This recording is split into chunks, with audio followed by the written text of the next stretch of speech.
All righty, sports fans, welcome on in. It is the Sean O'Connell Show here on ESPN 700, 92.1 FM. I'm Scott Mitchell filling in for Sean today and tomorrow. So welcome into the program. Hey, you can listen to us live on ESPN700sports.com. Of course, also the ESPN 700 app, your smart speaker, and on YouTube, ESPN 700 Sports Utah.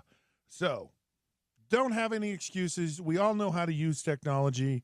Our kids can do it. So please join into the show wherever you are. Thank you so much for being here today. Oh, boy. I'm really excited to be here. I'm excited to be on ESPN, a better part of the day. It's a great place to tune in. Listen, this is going to be a great show. We're going to talk a lot about a lot of things. Or is it a little bit about a lot of things? A lot about a lot of things. Anyways, we're gonna have a great show. Coach Gordy Chiesa is going to join us. Trevor Riley's going to join us. We're going to get down with Devin, dishing with Devin Dampier today. And a lot of great, crazy, exciting things going on in the world of sports. So let's get right into it. All right. So the Otro Capital has now invaded the University of Utah. And I talked about this earlier on my show. It's a fascinating topic. It's a fascinating part of college football that we're in, this new era.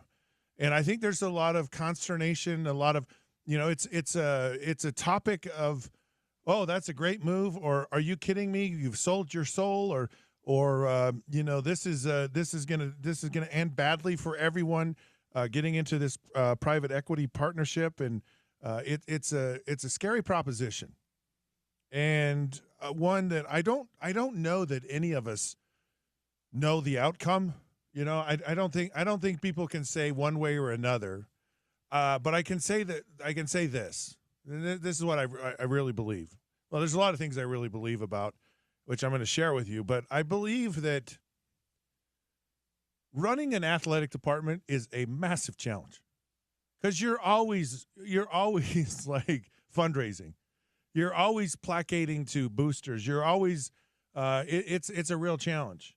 And the boosters, are a varied lot. The people are just like, maybe they have tons of money and they're just like, nah, I'm just going to put a little bit in, or they have less, but they're like all in. I mean, they're just across the board. You have people like Phil Knight. You have people that at Kansas, you have this Cody Campbell at Texas Tech. You have, and then you have places like Ohio State where they have a huge fan base.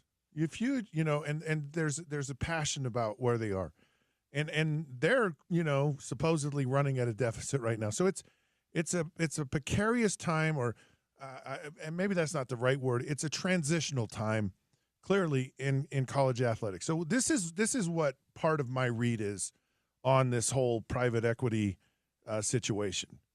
I think.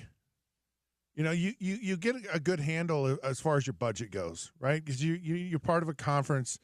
You're going to get X dollars, for being in the conference and the bowl affiliations, and you're going to get bowl money. Then you're going to get, your season tickets, and you're going to get other advertising, all these different streams of revenue. And you go, fantastic. Like, we can manage all this. Like, we got this. And then all of a sudden, last summer, they come in and they go, oh, you need to add $20.5 million to your budget. And you're like, huh? Like, do you know how hard it is to manage our budget right now? And by the way, like Colorado, for all the good that they've done and all the success that they've had with Coach Prime, none. Like, what success does Colorado have since Coach Prime showed up? I mean, they got a Heisman Trophy winner. They lost in the Alamo Bowl. They got bowl eligible and just got trounced in the Alamo Bowl against BYU. I guess that's they've brought it's kind of embarrassing. It should be embarrassing for television. It should be embarrassing for a lot of people because, man, there was a lot of hype, and they were watching Colorado and Colorado State, and it was getting like the biggest viewership for what? For nothing. Was that one of the games that the Rock showed up at, too? Like, they had so many, it was big noon one week, game day the next week, or both of them at the same time. You had guys like the Rock showing up because they're friends with Dion. Yeah, it got way out of hand. They had I would say one good season, that one that you referenced. And that was last year. I mean, that was just like a good season. Yeah, not a great one, though. No. Yeah. Not at all. Worth the hype. But the point of it is so you have all of this, and they're running at about a $28 million deficit. So it's challenging. I mean, if you get a big name like Dion, but the bottom line is if you're going to try, right? So where Colorado went might have worked in an old world because a coach is so valuable to a college program. Like it's a huge difference maker. And I'll tell you why Nick Saban was so successful at Alabama and why I think Utah can have that same kind of success. I'm a firm believer that Utah can actually compete for a national championship at Utah. I am a 100%. I'm willing to put a major bet that Utah can do that. So let me just clarify Nick Saban and Deion Sanders. So before there was free agency in college football, having that coach come in, that's the main attractor. I want to go play for that. I want to go play for Deion, man. He's a Hall of Famer. He's got all these Hall of Fame coaches. I'm gonna get coached to go to the pros, right? That's really and not only that, Deion's gonna bring a lot of like publicity to you. Like there's gonna be a lot of attention. It's gonna be a who's who place to play. The problem is college football. The head coach, I believe, is massively significant, but in a much different way.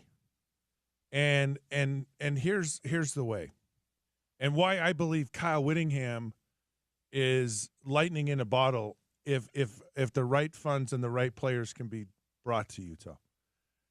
So if you look at the last 25 years, Kyle Whittingham has done more with less than any coach in America. It's really one of the best coaching jobs I think there is. It's easy if you're Georgia. It's easy if you're Ohio State. It's easy if you're Alabama. You just out-athlete everyone. You have athletes on top of athletes. You've stockpiled athletes. You're ready to go into World War III with the stockpile of athletes that you have on your roster. They don't have them anymore because everything shifted. And it shifted away from a couple of programs having all the players to Indiana is now the top of the Big Ten in football. Isn't that crazy? No one's ever said that. And then you go, well, and Vanderbilt has actually won 10 games this year. Vanderbilt is ranked higher than Utah in the rankings, and then you have Texas Tech. And what Texas Tech did is what you really need to model. Because they got really good players, but they got really good players that fit into their culture. And they talked about this, and they strategized to it. Well, I'm of the firm belief, and I don't know what this equity partnership brings, because you're only going to put $16 million you're only going to be allotted $16 million to pay players. You got Ohio State at $28-30 million. You got Texas Tech, kind of the same thing. You're going to be in a shortfall. You're going to get some players. You're going to be competitive, but I'm talking about owning the college football landscape. So if you want a private equity firm to work, in my opinion, if you want them to actually work, I think you have to go heavy, all in, and get great players here. And every year you're having the discussion of, making the playoffs isn't even a question. What seed are we? What's our path to winning a championship?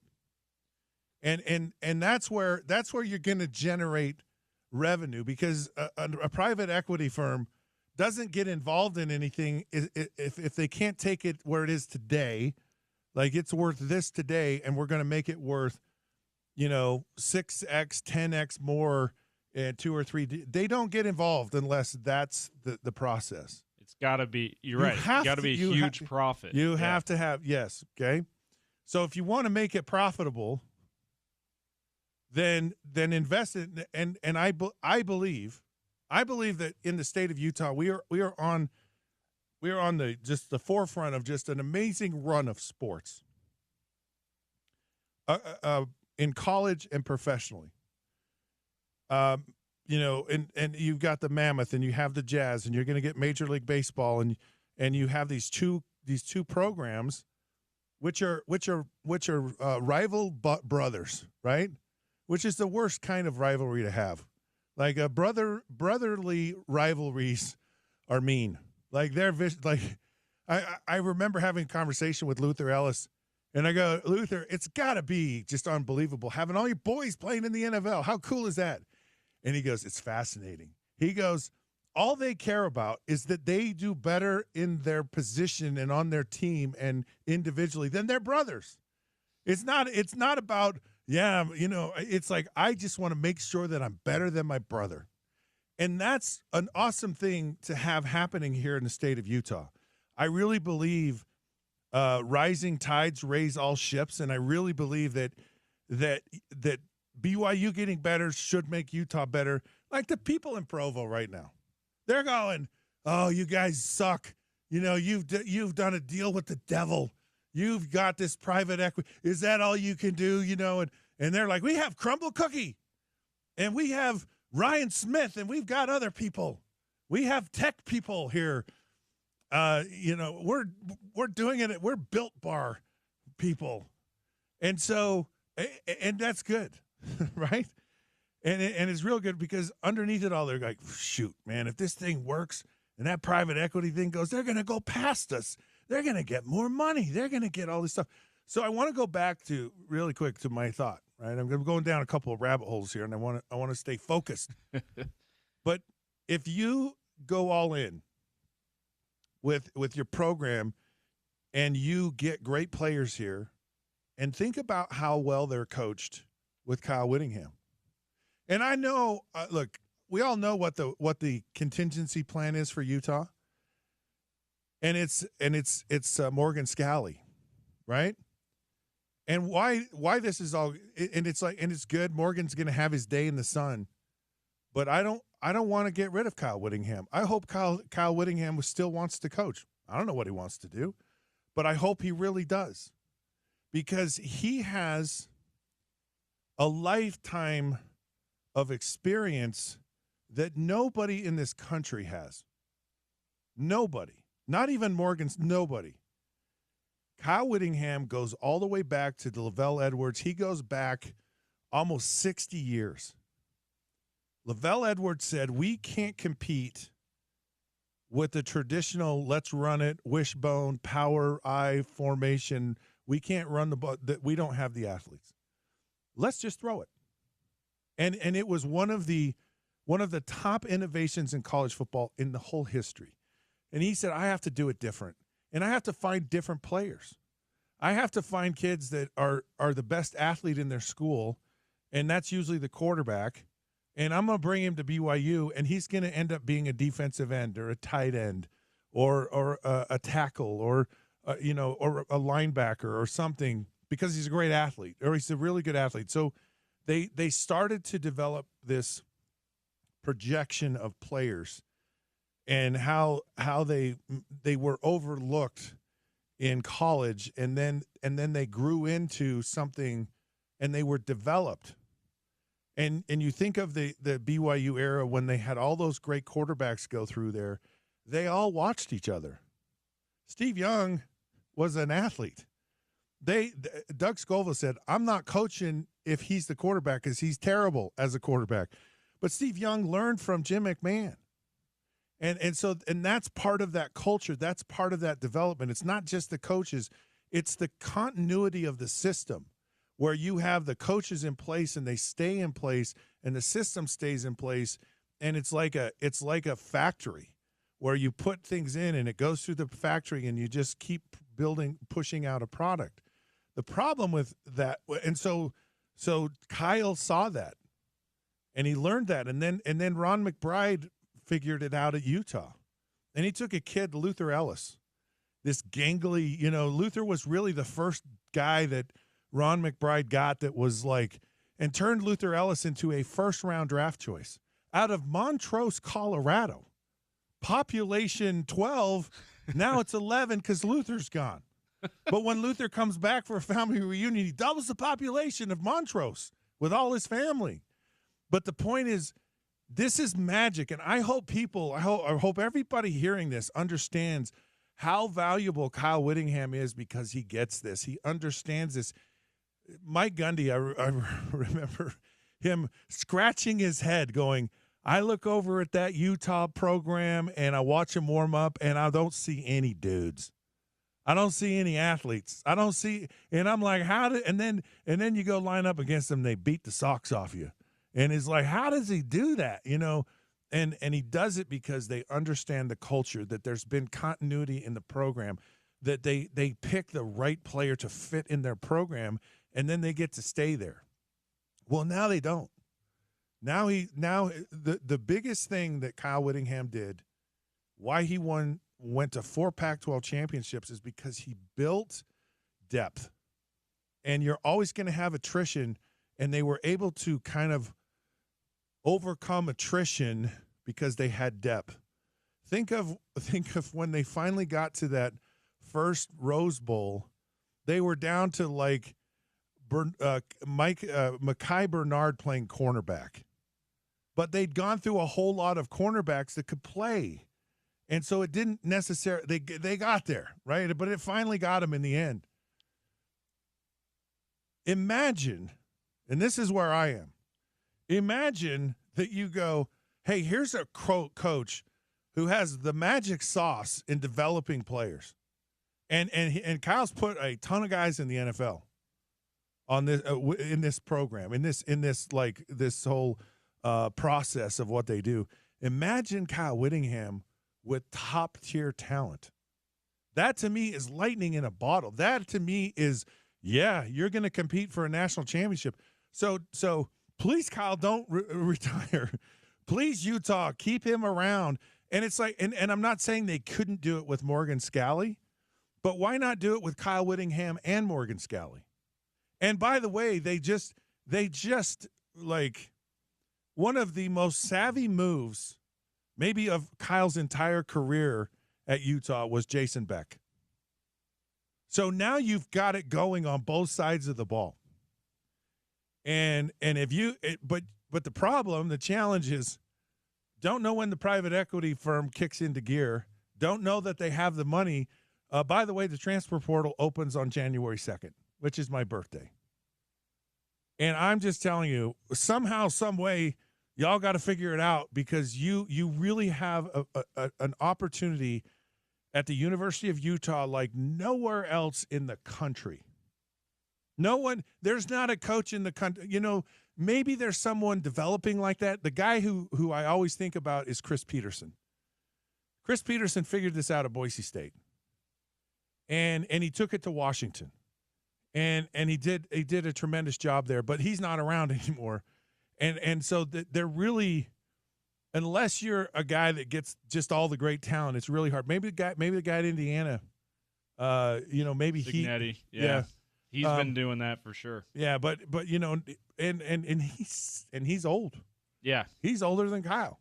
Right. He feels like he just got started because he was at the group of 5 level before this, but he's not a spring chicken anymore. I think Kalani does this at BYU. He does. He certainly learned that from Kyle and from as you said, from Lavelle before. And you should look at BYU. Yeah. It's the same thing. Look at him and go, they should not be doing what they're doing. They should not have gone 11-1.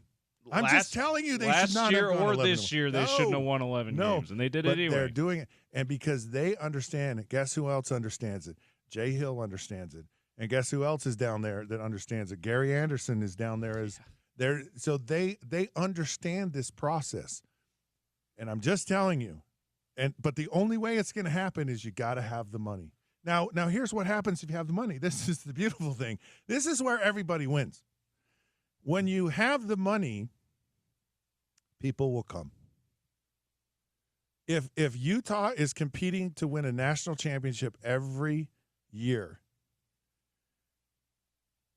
They will not have enough room. They will have to expand Rice-Eccles Stadium. They'll have to get 65,000 people there. And I'll tell you why. We're hungry for sports. We've already validated that if you go to a Rose Bowl, something that's a big deal, something that's the granddaddy of them all, 70,000 Utah fans went to the Rose Bowl. 70,000. Right now, Rice-Eccles is what, 54, 55,000? So more people than can go and sit in the stadium actually went to the Rose Bowl. Now, who those people are, I don't know. But I know it's growth. I know it's bigger than what they have now. And they'll announce that it's a sellout. And I'll tell you right now, a lot of games, there were less than stadium capacity if you look in the seats. They've painted the seats red, so it's a little deceptive. But, a discerning eye will tell you. And but my point is that there is a fever, there is an excitement, there is a market for a team that's competing on a national stage. Now, on the flip side of it, I know people, believe it or not, I know it's a shocking thing, James. You know people. I know wow. people, and I know people who have been longtime supporters of the program. And they go, how can I get excited about early signing day? Looks like they had a really good class. It looks real impressive. How many of these guys are going to be around in 2 years? I don't know. And so it's hard for me to go, yeah, man, let's go when you don't know what the future brings. But I guarantee you, if you're competing for a national championship, those people who are on the fence right now that are Utah fans are going to go, I'm on your side here. Because right now, those same people go, I might be more interested in going to a Mammoth game. And I might be more interested in going there because I know what it is, right? And this whole college football thing is a gray area. So before I get out, there's just a couple more things I want to point out here. College football is not going to be NFL light. Okay? It's not. It's not going to be a minor football league. It already is a minor football feeder league for the NFL. It's not going to change, okay? Those leagues, just so you know, failed. The WFL, the USFL, the anything FL that's not got an N in front of it, National Football League, will fail, right? It's just not. You're just not going to have the same interest. But you are with the college, so nothing is changed in college football. College football is not going away. And just the idea of paying the players is something this is new, people. This concept didn't just happen yesterday. They've been paying players forever. Now it's just legal. And quite honestly, the players deserve to be paid. They really they are a massive part of bringing all this revenue that comes into college football. So I think people need to just let's settle down. Now, I will tell you,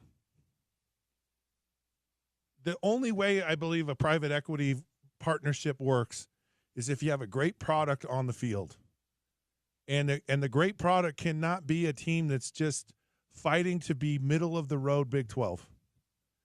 So whatever it takes, keep your coach, keep your system, bring in the players, and you bring them in, they will come, and it will grow, and it will change the dynamic here. And people go, well, it's Utah. You know, we don't get any. And it's like, well, Oregon was no special thing.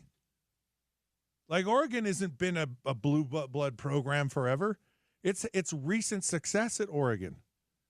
And I think Oregon, even though you don't have you're not gonna have the Phil Knight type guy at Oregon, but I think setting that aside, I think that ought to be the goal. They haven't won a national championship yet. No. But they're talked about like one of the blue blood programs. So even if you're not winning, like to what you've been saying all segment, Scott, to start the show, I'll just add to it by saying, even if you're not winning the national championship, if you are always in the conversation like Oregon, you're going to get, and this private equity money will help a ton too. You're going to get interest from great players around the country, high school, transfer portal, whatever, to continue to come to your program. Again, to your point again, as long as they look at the coach and go, that's a guy I want to play for, that's a guy I know I can have success, that's a guy I know I can prepare me for the next level, and we can compete for national championships. If a guy can put that many players in the NFL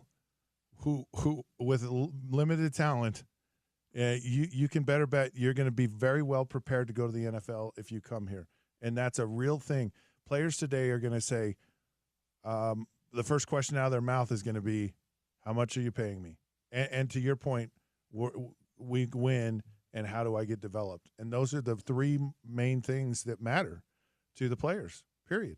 And that can all be accomplished with anyone here. So, all right, let's take a break. Around the corner, we got none other than Coach. I love when I get to come on the show and have a conversation with Coach Gordy Chiesa. Hey, the Sean O'Connell Show is now brought to you proudly by Big Willie's Sports Bar in Salt Lake. From craft food to craft cocktails, they are the sports bar. Check them out today, 1717 South Main Street. More to come, Coach Gordy Chiesa, when the Sean O'Connell Show returns here on ESPN 700 92.1 FM.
All righty, sports fans, welcome back to the Sean O'Connell Show. I'm Scott Mitchell filling in for Sean today and tomorrow.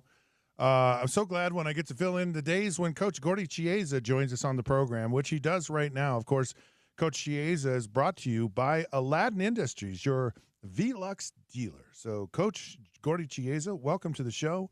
How are you doing this beautiful, lovely December morning? I know it's crazy, Scott. Welcome to also. It's been a great day so far, and last night in the NBA was even a better day for both the Thunder and also the San Antonio Spurs. Do tell. Let's just start with that. Oh, no. The first thing is that for the fans, this is a big thing, this NBA Cup. And it's hard to imagine, like, why the players are so excited, but they really are. And the NBA tried to copy, in a good way, the business model of the European soccer in-season tournament. And it's been a rousing success. That in the NBA, there's never been more fan interest by both player intensity in November and December of these games, and that the fans are engaged, and that the semifinal, which will be Saturday on Prime Video between the Thunder versus the Spurs, and also the Knickerbockers versus the Magic, it creates so much interest for the NBA. And there is an economic reward. The winning team prize money for each individual player will be $530,933. Okay. The losing team was going to get $212,373.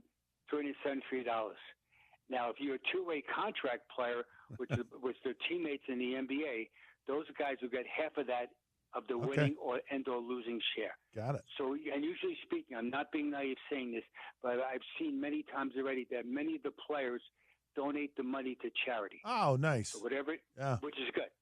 So that I'm all for that. So that's the economics of it. And also a thing called pride. There's absolute pride involved, where in 2024, the first time I had the tournament, the winning team was the Lakers. LeBron James was the MVP. Last year, the winning team was the Bucks. Giannis was the MVP. This year, it could be what? It could be Shea. It could be Jalen Brunson. It could be Stephon Castle. It could be Banchero of the Orlando Magic. So we'll find out. So pride is a factor with all these guys. That's fascinating because it was one of the things I wanted to ask you today, and the question was, what is the value of this? So you must have been reading my mind on my questions, and I haven't given you these beforehand, so you don't know what I'm going to ask. But aside from this Gold Cup that's going on, what is your strategy as a coach this time of year? With the NBA season being so long, like what do you value? What do you try to get out of the early kind of maybe going into pre-Christmas NBA basketball? Keep developing depth because there's so many injuries in the NBA. And so your bench guys, your understudy, the bench brigade has to come in and play well. So you're very conscious of playing the starters, but also that invisible line of resting them during the game, but also developing impactful bench. And it's that fine line. And the teams that are going to win the championships and or go deep in the playoffs, they understand that, and they're willing to possibly have some tough moments when the bench did not play well or individual player, but they know that the reward will be much greater come April, May, and that glorious part of June when you're playing in the NBA Finals. I always talk about it. If you're playing on Flag Day on June 14th, that means you're in the NBA Finals. God bless America. You win. It's a win-win proposition, is what it is. So, is there a formula for this? As you're saying this, I think of developing players like in the NFL, like letting a quarterback throw an interception is, it's one of the greatest teachers you can ever have. You learn more. You're talking about the bench or your position or role guys, having a hard night, and there's a lot more value in those tough moments, like throwing interceptions or having a bad night, whatever it is, defending or shooting or just playing, maybe more so than actually winning the game. And I guess that's a luxury you have in the NBA, to be able to have that many games, that there are opportunities where it's not going to kill you if one night or a couple of nights your bench kind of lets you down. Yeah, also in team building. And so add to that is that a component of winning in professional sports is developing the whole team as far as the culture. And a lot of it is called chemistry. And the chemistry, I always say about it for decades, I can't explain it totally, but all I know is that when you have it, it's magical. Yeah. When you don't have it, it's miserable. Yeah. And so the players, whether you're the fourth starter or the fifth starter and or the bench, or the end of the bench where the guy's the 12th player, but suddenly with injuries and the rigors of the NBA, he gets in the game, we'll say 4 straight games as the 9th player in the game, and he contributes. And that's the magical word, is understand your role and supersede your role during the game by making so many hustle plays. And that's a phenomena, and the winning coaches understand that. And that's why it's so important, the power of coaching in the game, and also philosophically that they're very conscious of resting the guys, but also playing the guys too. So it's almost like a catchword: play the guys, rest the guys during the same game, and or during the same road trip. Is there a formula to that? Like, okay, like, and does someone chart that? Like, all right, we're gonna play our starters through X number of minutes, and then we get them out, and then is it just kind of a feel thing where, okay, it's about time I bring these guys in? How does that work? How does I guess developing that strategy and implementing it work? Is it feel, or is it really timed out and specific? It's both. Yeah, it's timed out. For example, if you're the backup point guard in the NBA, you want to go in the game during the first quarter with some of the starters. And the reason why you say that, because then the starters in the game, they have confidence of that backup point guard during the game later on. So if you only play with the reserves, even though you're a catalyst for the second unit, it's different when you're in early foul trouble. And so you're very conscious of putting the backup point guard in a game in the first quarter to play with the starters. The flip side is also then, so if the guy's rested, that you want to have some scoring punch in the second unit.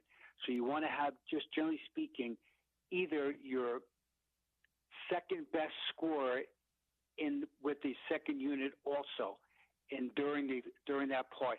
So no matter what happens, that guy can score some baskets to help the other guys play. And so it's based on a feel, but also a metric as far as timing. And that's why it's so important. So, example, in jazz basketball right now is that it's absolutely critical that Walter Clayton knows when he's coming into the game. So his development is, I was counseling those players, I'd be very conscious of when is Walter Clayton going to get in the game, because he's going to be part of the future. So is it to start is it end of the first quarter? Is it start the second quarter?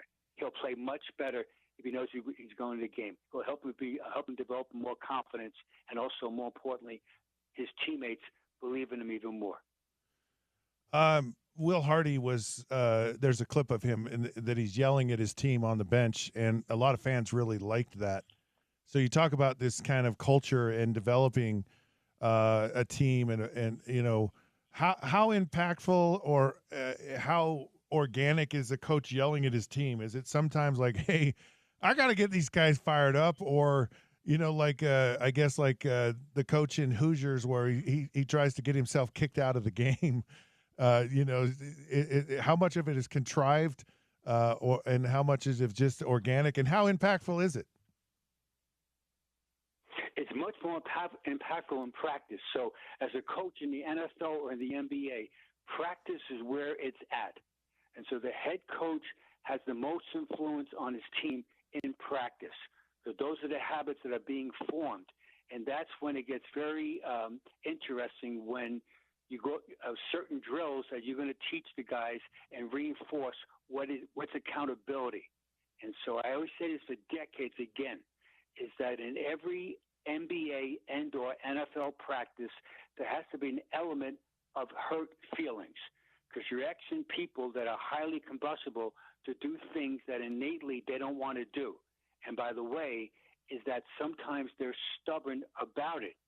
And so that's your best coaching and enlightenment as far as coaching, is that when you have these players, you direct them to do certain things. And now when the game comes over a period of weeks, months, years, and career, it becomes a habit. And that habit is what beneficial for the team as far as winning.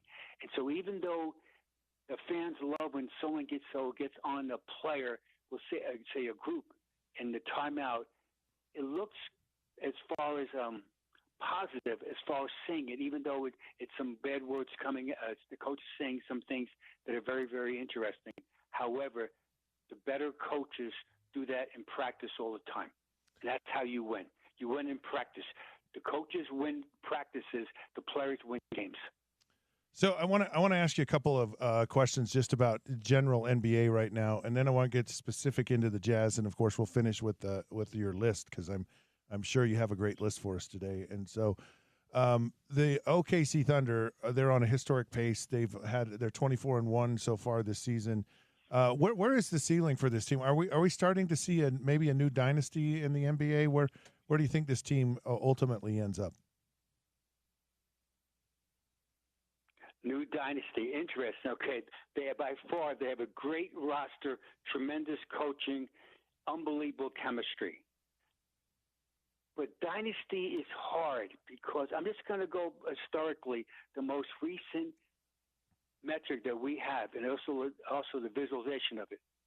The last 7 years, there's been 7 different NBA champions.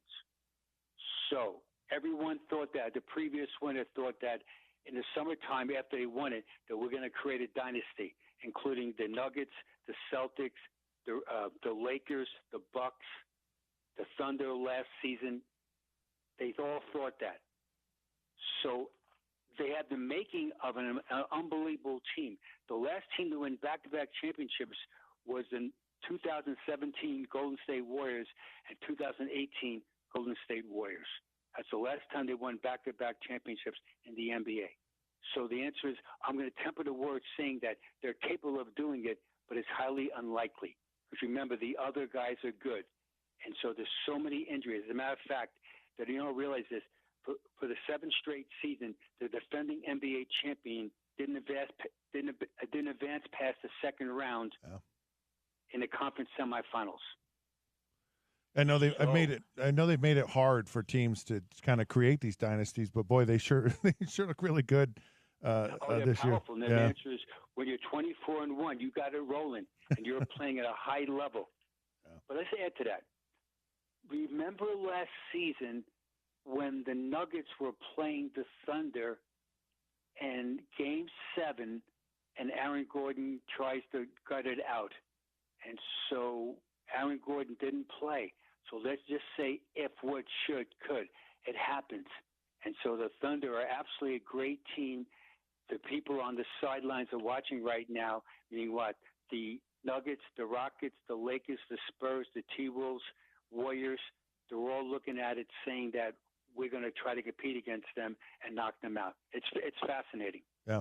Who do you think is a team that's, of all those teams, who do you think is a real kind of contender, someone that's kind of trending upward right now and could make a serious run at competing for a championship this year? The Nuggets could be right there. The Lakers could be there. And the T-Wolves could be there. Oh. They went back-to-back conference finals. Now, I know right now they're struggling, but they understand what it takes to get through the playoffs. And Anthony Edwards, they have somebody that can score 35 points in a road game to win. And Gobert could also in the lane control as far as rebounding and block shots. So the T-Wolves also will be a factor, even though they're struggling right now. In the East right now, it's going to be the Pistons, the upstart team. Knickerbockers are in second place. The Celtics have responded. They've responded. Without Jason Tatum, they've had a really interesting season, and they've got it going right now. Then the upstart teams would be the Magic, the Raptors, and then the Cavaliers are hurt right now, so they're trying to get some footing However, they'll be a factor in the playoffs. All right, the Jazz are 8-15 on the season so far. Is this where you would expect them to be right now? Is this a disappointment, or is it just kind of flat, or should we be optimistic? Optimistic, absolutely. Okay. Is that definitely the Jazz are pointing in the right direction. They've got to keep hammering about their defense right now. The problem with the Jazz basketball is that as we speak right now, it's a defensive end. It's well documented. I'll just give you some quick metrics that the Jazz are the 29th team in the NBA allowing the most points per game. They're averaging defensively, giving up 125.8 points per game. The only team worse than the Jazz is the Wizards. All right? And the Jazz are 29th in blocked shots because they miss Walker Kessler dramatically. They're only averaging 3.5 blocks a game. A long time ago, in yesteryear, Mark Eaton averaged 5.51 blocks per game, which is the best in the NBA. So Mark Eaton, a long time ago, had more blocks than the Jazz have individually as one player than the Jazz has as a team as we speak right now. And so they've got to do a better job of block shots in the lane. It all starts with perimeter defense. And that's when the ability to guard the ball. And like all teams that are struggling defensively, it all starts with on-ball defense. So they've got to improve that.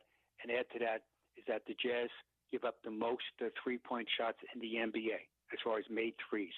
So they've got to correct that. They give up 15.3 per game, and it really helps. It really hurts them. And it all starts with guarding the ball. So do you think Walker Kessler coming back is a huge boost to the defense then? I mean, you think that would have a significant impact, or are these problems still there? It will be, yes. Yeah. But that'll be next season. He's out for the whole year. Mm-hmm. And so right now the Jazz have to just do a better job collectively guarding the ball, rotating schematically, and giving that second and third effort. And it all starts with technique and tenacity and also repetition. And so those things it never changes whether you're playing a high school basketball, college basketball, or the big bad NBA. Those things are important. Technique is everything defensively besides effort, and then collectively, everybody plays on a string. If the world's almost perfect defensively, all five guys on defense would be on a string. And that string, sometimes the string is long, sometimes the string is short as far as challenging the shot and getting the defensive rebound. You mentioned Walter Clayton. Who for the Jazz is making a case to be a part of their long-term plans? Well, the biggest guy would be Ace Bailey. He's the one, number one by far. And then Keontae George has played very well offensively. And then Larry Marketing, he's in his prime. He should be an all-star. So he'll be part of the Jazz. Filipowski's an overachiever. You love the way he hustles. Sometimes he makes mistakes, especially on moving screens, where he has good intentions being a screener, but he moves way too often as far as into the defensive player.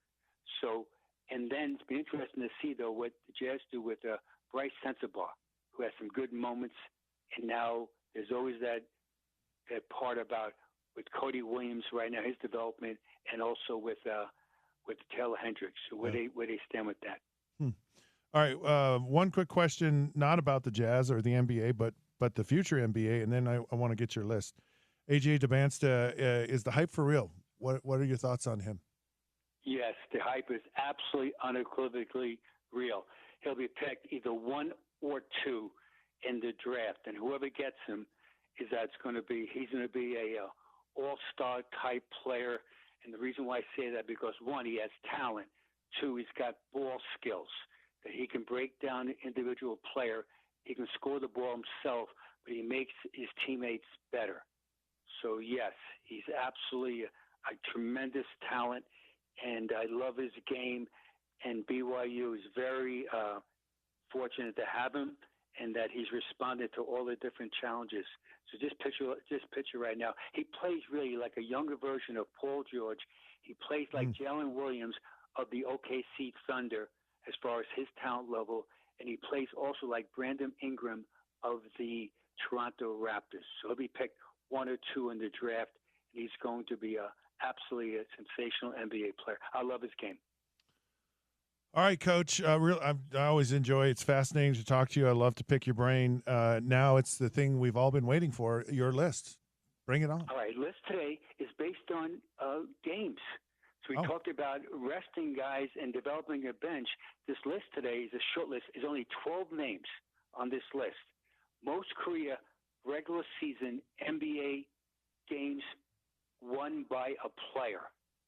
So most times an NBA player has played career-wise in a game where he's played and a team has won. And so, again, winning is important in professional sports. That is the absolute goal to do it. I tied for number 11th all-time is Cliff Robinson. His nickname was Uncle Cliff, and Kobe Bryant. They're tied for 11th all-time. Okay. Cliff Robinson played 18 years in the NBA. Kobe played 20. They both won 836 regular season games. Number 10, he played much with the L.A. Lakers. Derek Fisher played in 853 wins. He played in the NBA for 18 seasons. Number 9 all time. He just was not waived, but he just was asked to go home by the L.A. Clippers. Chris Paul has played in 855 winning games in the NBA in 21 seasons. Number 8 all time. He's in the Hall of Fame. Tony Parker from the Spurs, and 1 year with the Hornets, 892 wins. He played the NBA for 18 seasons. Number 7, Dirk Nowitzki, Dallas Mavericks, all 21 years, 916 victories. Number 6, the mailman, Karl Malone. I had the privilege to coach him for 16 years. Karl played in 952 wins in the NBA for 19 seasons. With the Jazz, 18, one with the Lakers. Number 5 all time, John Stockton, all 19 years with the Jazz. He played in 953 wins. Number 4 all time, Tim Duncan with the Spurs, 19 years. He played in 1,001 victories in the NBA. Number 3 all time, Robert Parrish, played in the NBA for 21 seasons, mostly with the Boston Celtics. He has 1,014 wins. Number 2, he just became number 2 the other day. LeBron James has played in the second most ever career wins in the NBA, 23 seasons, 1,015, and the number 1 player in the NBA with the most regular season victories, which he played in, is Kareem Abdul-Jabbar with 1,074. He played in 20 seasons, mostly with the Lakers, in the beginning of his career with the Bucks. Thus, that's my list of the day. And what are some of the quick attributes that all these players are required to have? 1, they're being impactful both scoring, assisting, and rebounding. 2, they maintain superior conditioning and core strength. 3, they have a youthful mental focus to last this long. 4, they're grateful to have other talented sidekicks to play alongside them. And 3, they're blessed to have only one or no career-ending injuries.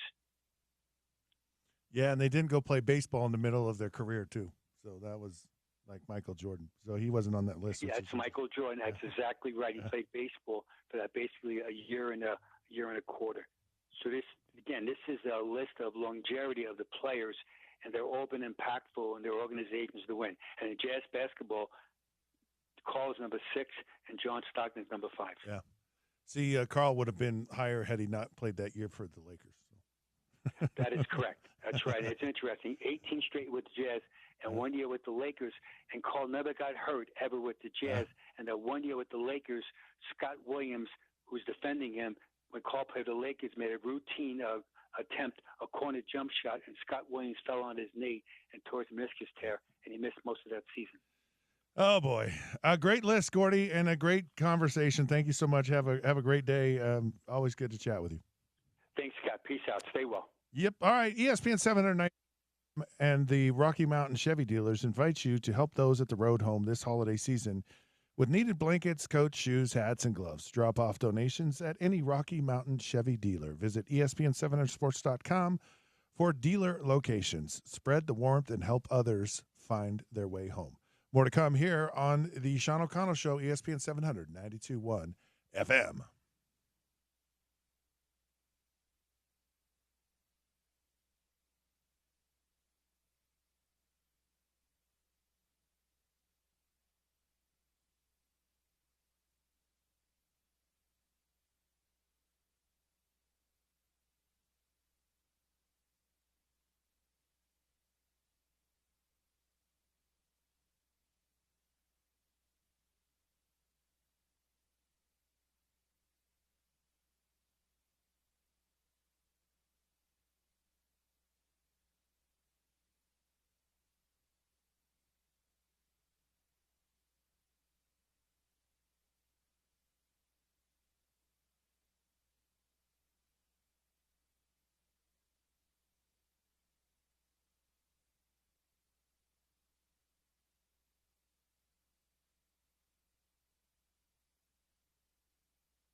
Show Edition with Dev. QB1 from the University of Utah joins us.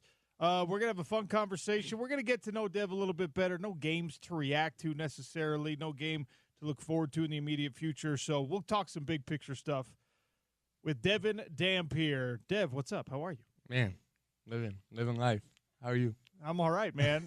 So a couple weeks of non-football activities. How's the body feeling? Feels great.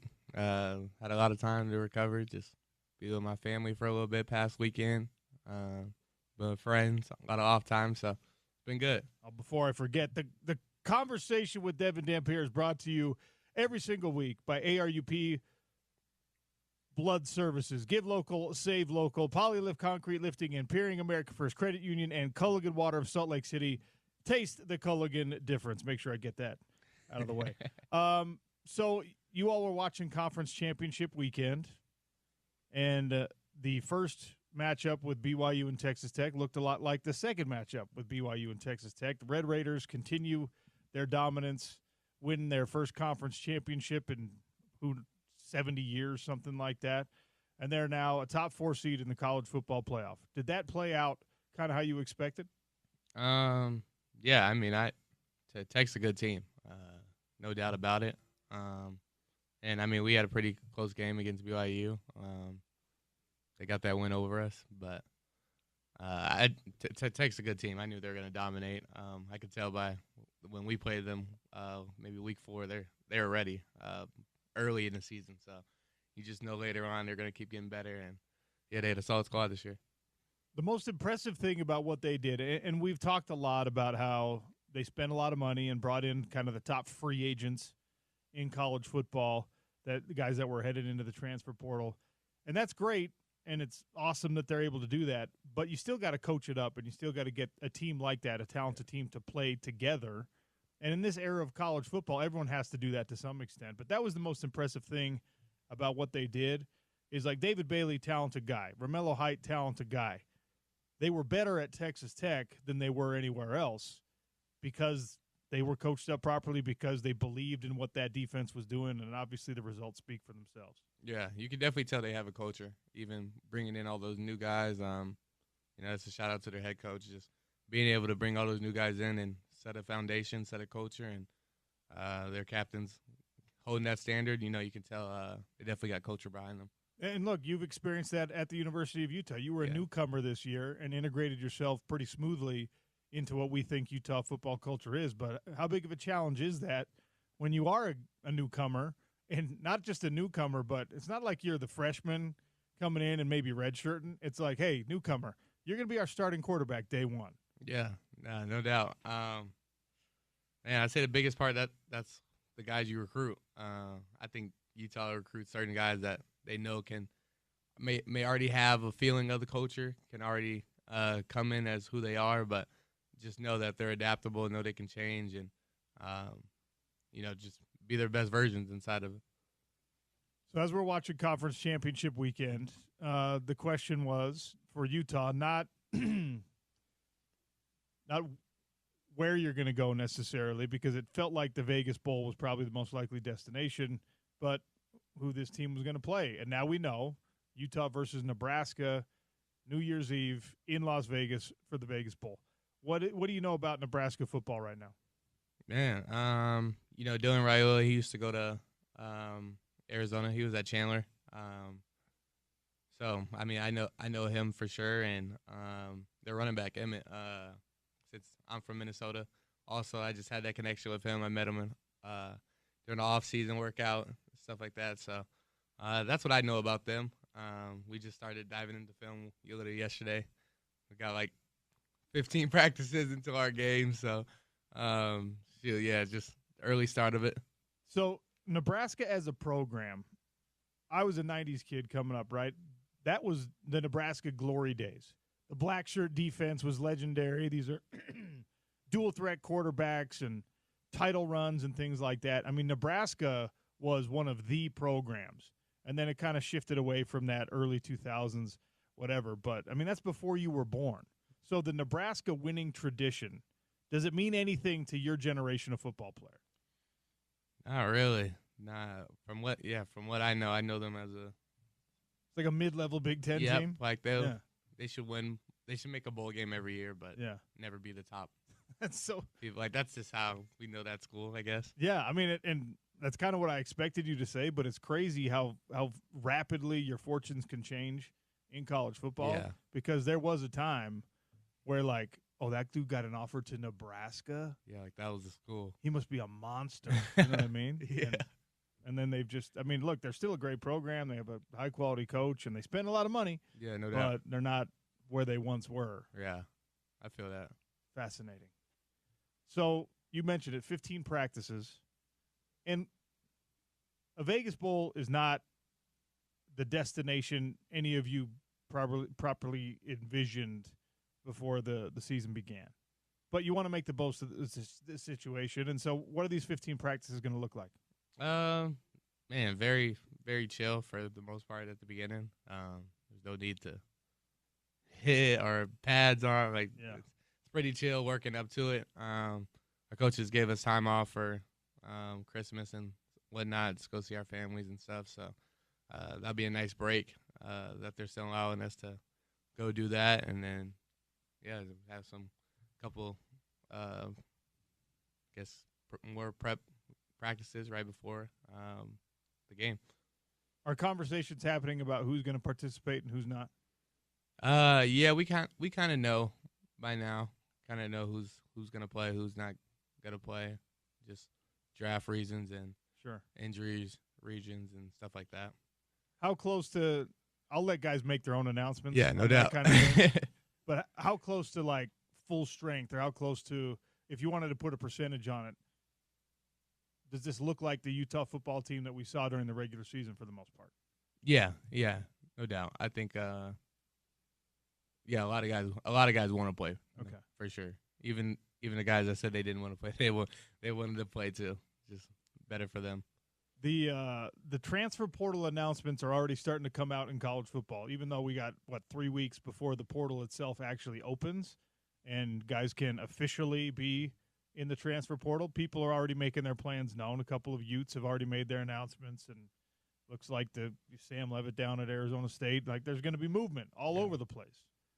Let's start with the Utes. Thatcher and Isaac Wilson, who was obviously one of your backups, they've already made their plans known. Isaac in particular has a lot of history here. There's, big story, started games and all that kind of thing. What was the conversation like with him, with you, or what has that been like regarding his decision to enter the transfer portal? Yeah, man, I think he had that idea in his head already about what he was going to do and stuff like that. So, man, we know you're a great player. Just unfortunate events, and we know you'd be better off somewhere else. And he felt that as well. So he was ready to take that challenge and go be great somewhere. So this is how the conversation goes. The portal's pretty open conversation now. It's going to happen every year. So it's a more open conversation than it is like people trying to keep it secret and stuff like that. And look, it seems like the general sentiment is everyone hopes that Isaac finds a good landing spot and ends up having a lot of success. I don't know what your relationship is like with him personally, but like, is it odd, or does it add an element to that when you're kind of the reason he has to transfer, or one of the reasons? Because it's like, well, I'm not playing over you, right? But if you're tight with a guy, and I imagine you have some relationship, you spend a lot of time in that room, to know that, yeah, I got to go because I'm not going to beat you out for this job. Does that change anything for you? Yeah, I try not to have any of that relationship with, especially my room. I make sure I'm genuine friends with everyone in the room, just so that's never a factor. Where the depth chart stands, people are gonna act different or whatnot. I try to make sure our relationship's genuine, no matter who's going in there, who's not in there. I'm gonna treat you the same. So, I think we both carry it the same way. We both carry each other very respectfully to each other. So, not so much bad blood. I don't think of it that way. Yeah. I wouldn't think it'd be bad blood, but just kind of like like, does it make it awkward? Like, well, dude, you're playing too well, so I got to go.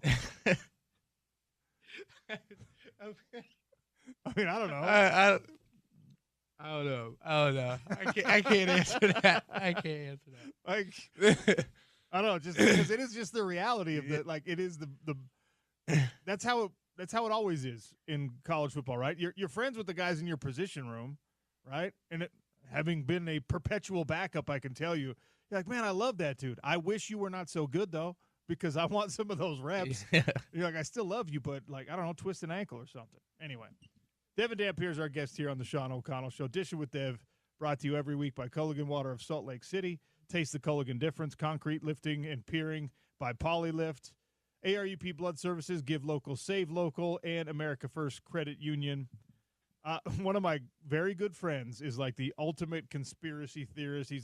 He's always got an eye on Utah football. And he's Okay. like, oh my, well, if this happens here, then this might affect Utah. And I told him I would ask, because as soon as it became clear that down in Tempe, Sam Levitt is out. He's not going to be there next year. He didn't go to the team banquet. He's made his plans known. My friend is not the only person who feels like, what, Dev's got relationships down there. He's got connections in Arizona. Should we worry about Devin Dampier wanting to play at Arizona State? And my answer to that was, I really don't think so. But I'm going to let you answer the question. Yeah, no, we're same place I was at. What was that, last week, 2 weeks ago? Man, I'm pretty happy to be where I'm at. These are the people that believed in me since the start, especially Coach Beck. So, yeah, I'm a very loyal person at the end of the day too. Just the people that believe in me since the beginning and whatnot. That's where I feel comfortable being at. So, let's talk about the college football playoff. There's some controversy. There's some people talking about, hey, Notre Dame got snubbed. They got left out. Miami is in, obviously. This year, as you're well aware, 2 group of 5 schools because of how the ACC championship race and the ACC championship game played out. And there are folks out there that are like, James Madison and Tulane are in this thing. They cannot compete because you've got Vanderbilt outside looking in, BYU outside looking in, Utah outside looking in. And those 2 schools are in right now. They have that chance to compete. Your reaction to the final rankings and kind of where that picture looks with respect to especially 2 group of 5s getting in. Man, shoot. Tell me how you really feel. I got you. The group of 5 teams is tough. I mean, I get why they do it. Man, it's unfortunate the ACC just isn't doing what they're supposed to be doing. So, and they got a team in anyway with Miami. Yeah, but that wasn't like a conference champ. But they luckily got in there. And I think that's why they got in there, because if Virginia would have won, I don't know if they would have kept Notre Dame at, I think, 10. Like, I know college committee wanted to put an ACC team in. I think you're absolutely right. I think that committee is aware, and Mark Harlan is on the committee, so we'll get him on at some point and ask him this question. But I think the committee is aware that if you don't have an ACC team in the college football playoff, that whole conference now is like, we're not watching. We don't like this. This is a stupid. We all got screwed here collectively. So I think you're right. Yeah, I think that loss definitely got Miami in, and the group of 5. It's one of those things like, if y'all play good, then you better win, and then like if you don't win, then we're gonna be like, oh, like we all knew this was happening. Like, we wasted a week. So they got it a little tough, but I mean, we seen earlier Tulane got killed by Ole Miss, so it's like, dang. This is where it's tough for me because. Look, Utah at one point was Tulane. Utah at one point was James Madison, right? Not West Conference team trying to prove to the rest of the country we can compete with anyone. And those were the 2004 year and the 2008 year. Those were undefeated seasons. Those were incredibly special years. And I was a member of that 2004 team, and I promise you there was maybe 3 teams in the whole country that could beat that particular team. And the NFL futures of certain guys on that team, I think, are testament to that. That's not the norm. And I haven't done a deep dive into James Madison's roster. I don't know how many NFL guys they have. Same thing with Tulane.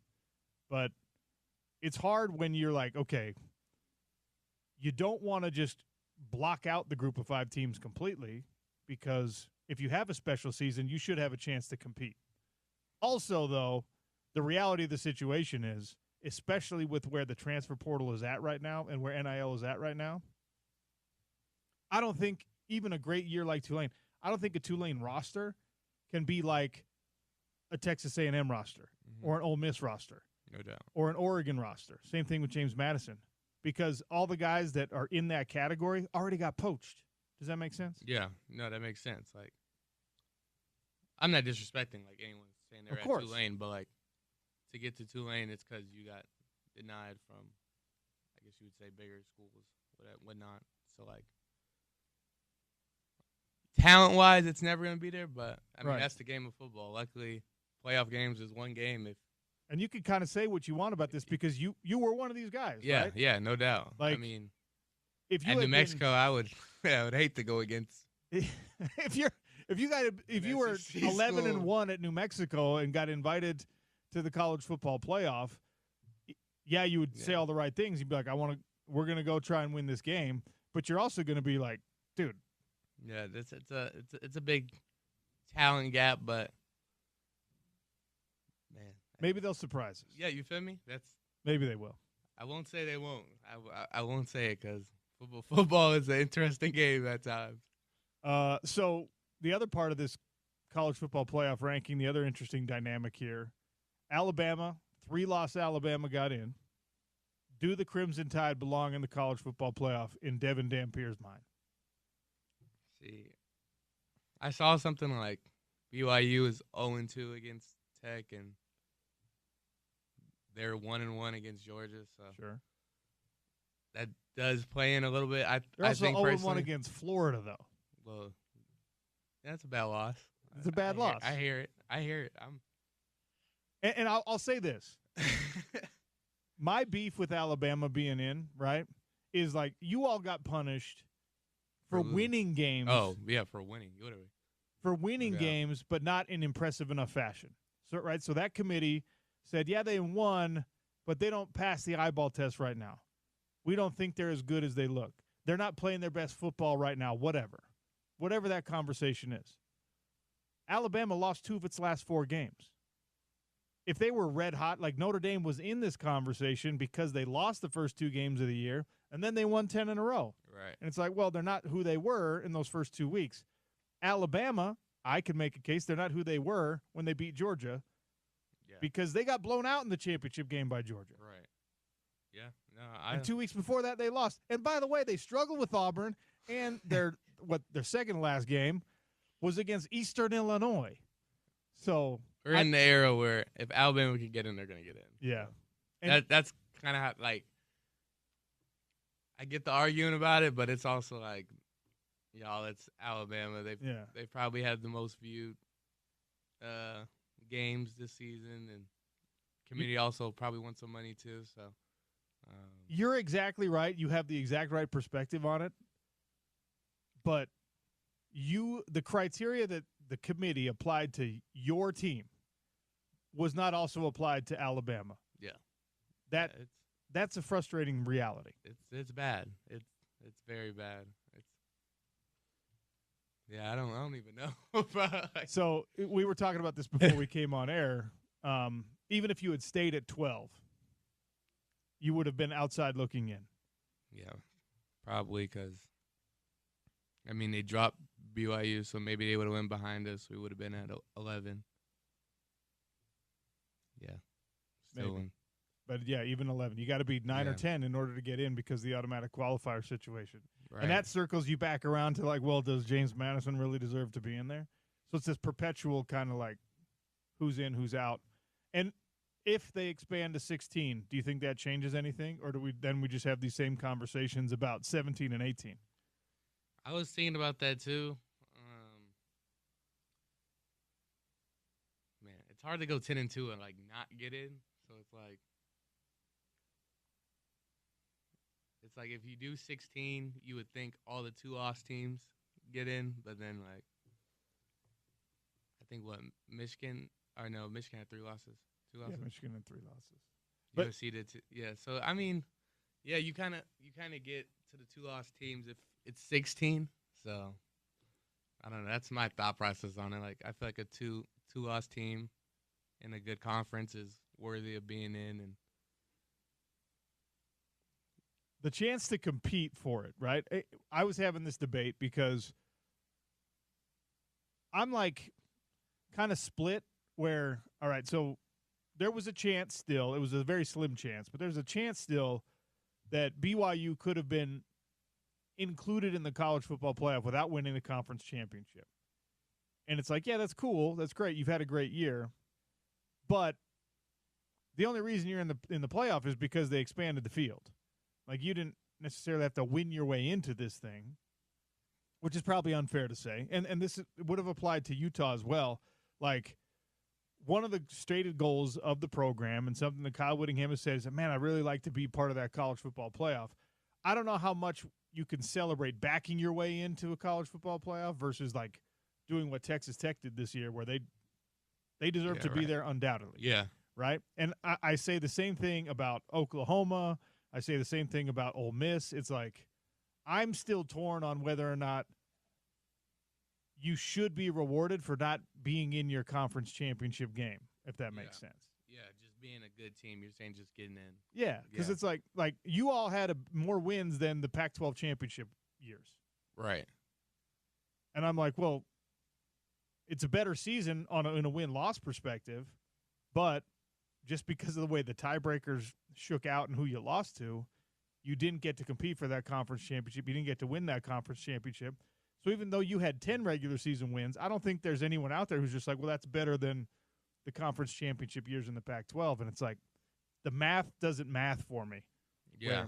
So do you like the 4-game system? Did you like the 4-team? I mean, I did like the 4-team system. Yeah.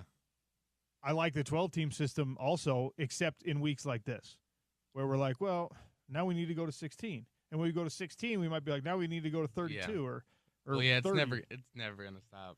So we need to do it like, Division 1AA does, just do like a real playoff. I don't know. Yeah. So I've been trying for 2 weeks now to figure out how we should feel about Utah's season, especially with respect to BYU season, especially with respect to Texas Tech season. And it's like, at the end of this year, Texas Tech is the only Big 12 team, regardless of who got in or didn't get into the college football playoff. They're the only champ. They're the only one who gets to hang a banner. If you all had been invited to the college football playoff, or BYU had, you can't hang a banner for that. You can't be like, we got invited. Yeah. No, you got to win your way in. Yeah. Does that make sense? Yeah. No, I get it. Because I think that was what was significant about the 4-team too. It was you had to have that season to get in there, and you probably had to lose to one of the teams in the 4 to get in also. So, yeah, I'd say it was a lot more rewarded, kind of, if that's sure. Yeah, but yeah, like, respect to James Madison and Tulane. Congrats on your great seasons. You're not really playoff teams. Yeah. In the 4-team format, you wouldn't be anywhere near that. Yeah. You'd be at number 20, where you are, Tulane. Like, you're the 20th ranked, which is still a great season. That's wonderful. Yeah. Congratulations. I'm proud of you, but still not the same thing. Yeah. I don't think every conference gets in, though. They kept it 4. No, you're absolutely right. So, you got 2 SEC teams, and yeah, well, this year you would have 2 Big 10 teams, right. Georgia and Texas Tech. That would be your playoff. Yeah. So I'd be here for that, though. Indiana Tech and Georgia Ohio State in the semifinal game. I mean, come on. I'm not trying to take us backwards there, but I'm just saying that would be a nice tight little bracket.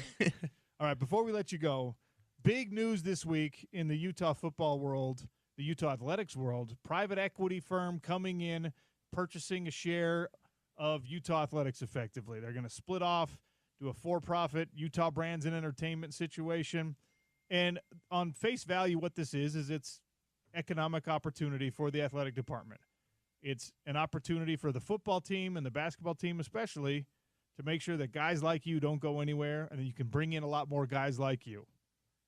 I know you don't have to get too far in the weeds with the business stuff, but what do you think about this announcement that Utah found a creative way to go out and get more money to make your team more competitive? Yeah, that's great for Utah.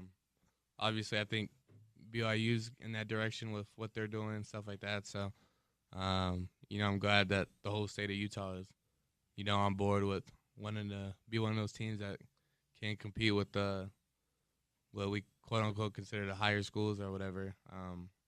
I think we're one of those teams that got up there with the lower budget than the top teams. So, just gives us a better advantage to get an even playing field team. When you think about that, what you were able to accomplish with probably, I don't know, half the money of what Texas Tech spent this year on the roster, and you look at it and say, okay, well, if we can have closer to where they're at, I mean, what kind of possibilities does that present? They should be able to bring in, top 3 weeks from now, top free agents. I don't like using that word in college football, but that's what it is. I mean, is that exciting? Yeah, no doubt. I think, I mean, we made it pretty far with what we had, and just to know that things can only go forward from here. It gives me a lot of confidence in what Utah can be this next year and years going on as well. Well, we're looking forward to it. It's been great catching up with you again today. We'll talk again next week, and as we get closer to the bowl game, do you know what your Christmas plans are? Are you going back to Minnesota? Are you going to be in Arizona? Do you know what you're doing yet? I'm going to Arizona. Okay. Going to Arizona, yeah. Will you be staying in Vegas after the bowl game for New Year's Eve? Yes, no doubt. Because what they'll do, all right, for all of you out there, what they'll do, because the season's over after that bowl game, so they'll say, all right, are you getting on the plane back to Salt Lake City with the team, or are you going to hang out with your friends and your family? I imagine Vegas Bowl, New Year's Eve, the game will be over about 6 p.m. local time, 5 p.m. local time. I imagine that plane on the way home right after the game is going to be pretty empty. Yeah, probably. There's a lot of family that wants to go to this game as well. So you could imagine everyone's family is going to be out in Vegas those days, and it's just convenient that the first is only a couple hours. Well, we'll talk about that more as it gets a little bit closer. Dev, always great catching up with you. Thanks, man. Always. Devin Dampier, Dishing with Dev, brought to you by Culligan Water of Salt Lake City, America First Credit Union, Polylift Concrete Lifting and Piering, and ARUP Blood Services. Give local, save local. More Sean O'Connell Show, hosted by Scott Mitchell, next on ESPN 700, 92.1 FM.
Hey, sports fans, welcome back. It is the Sean O'Connell Show here on ESPN 792.1 FM.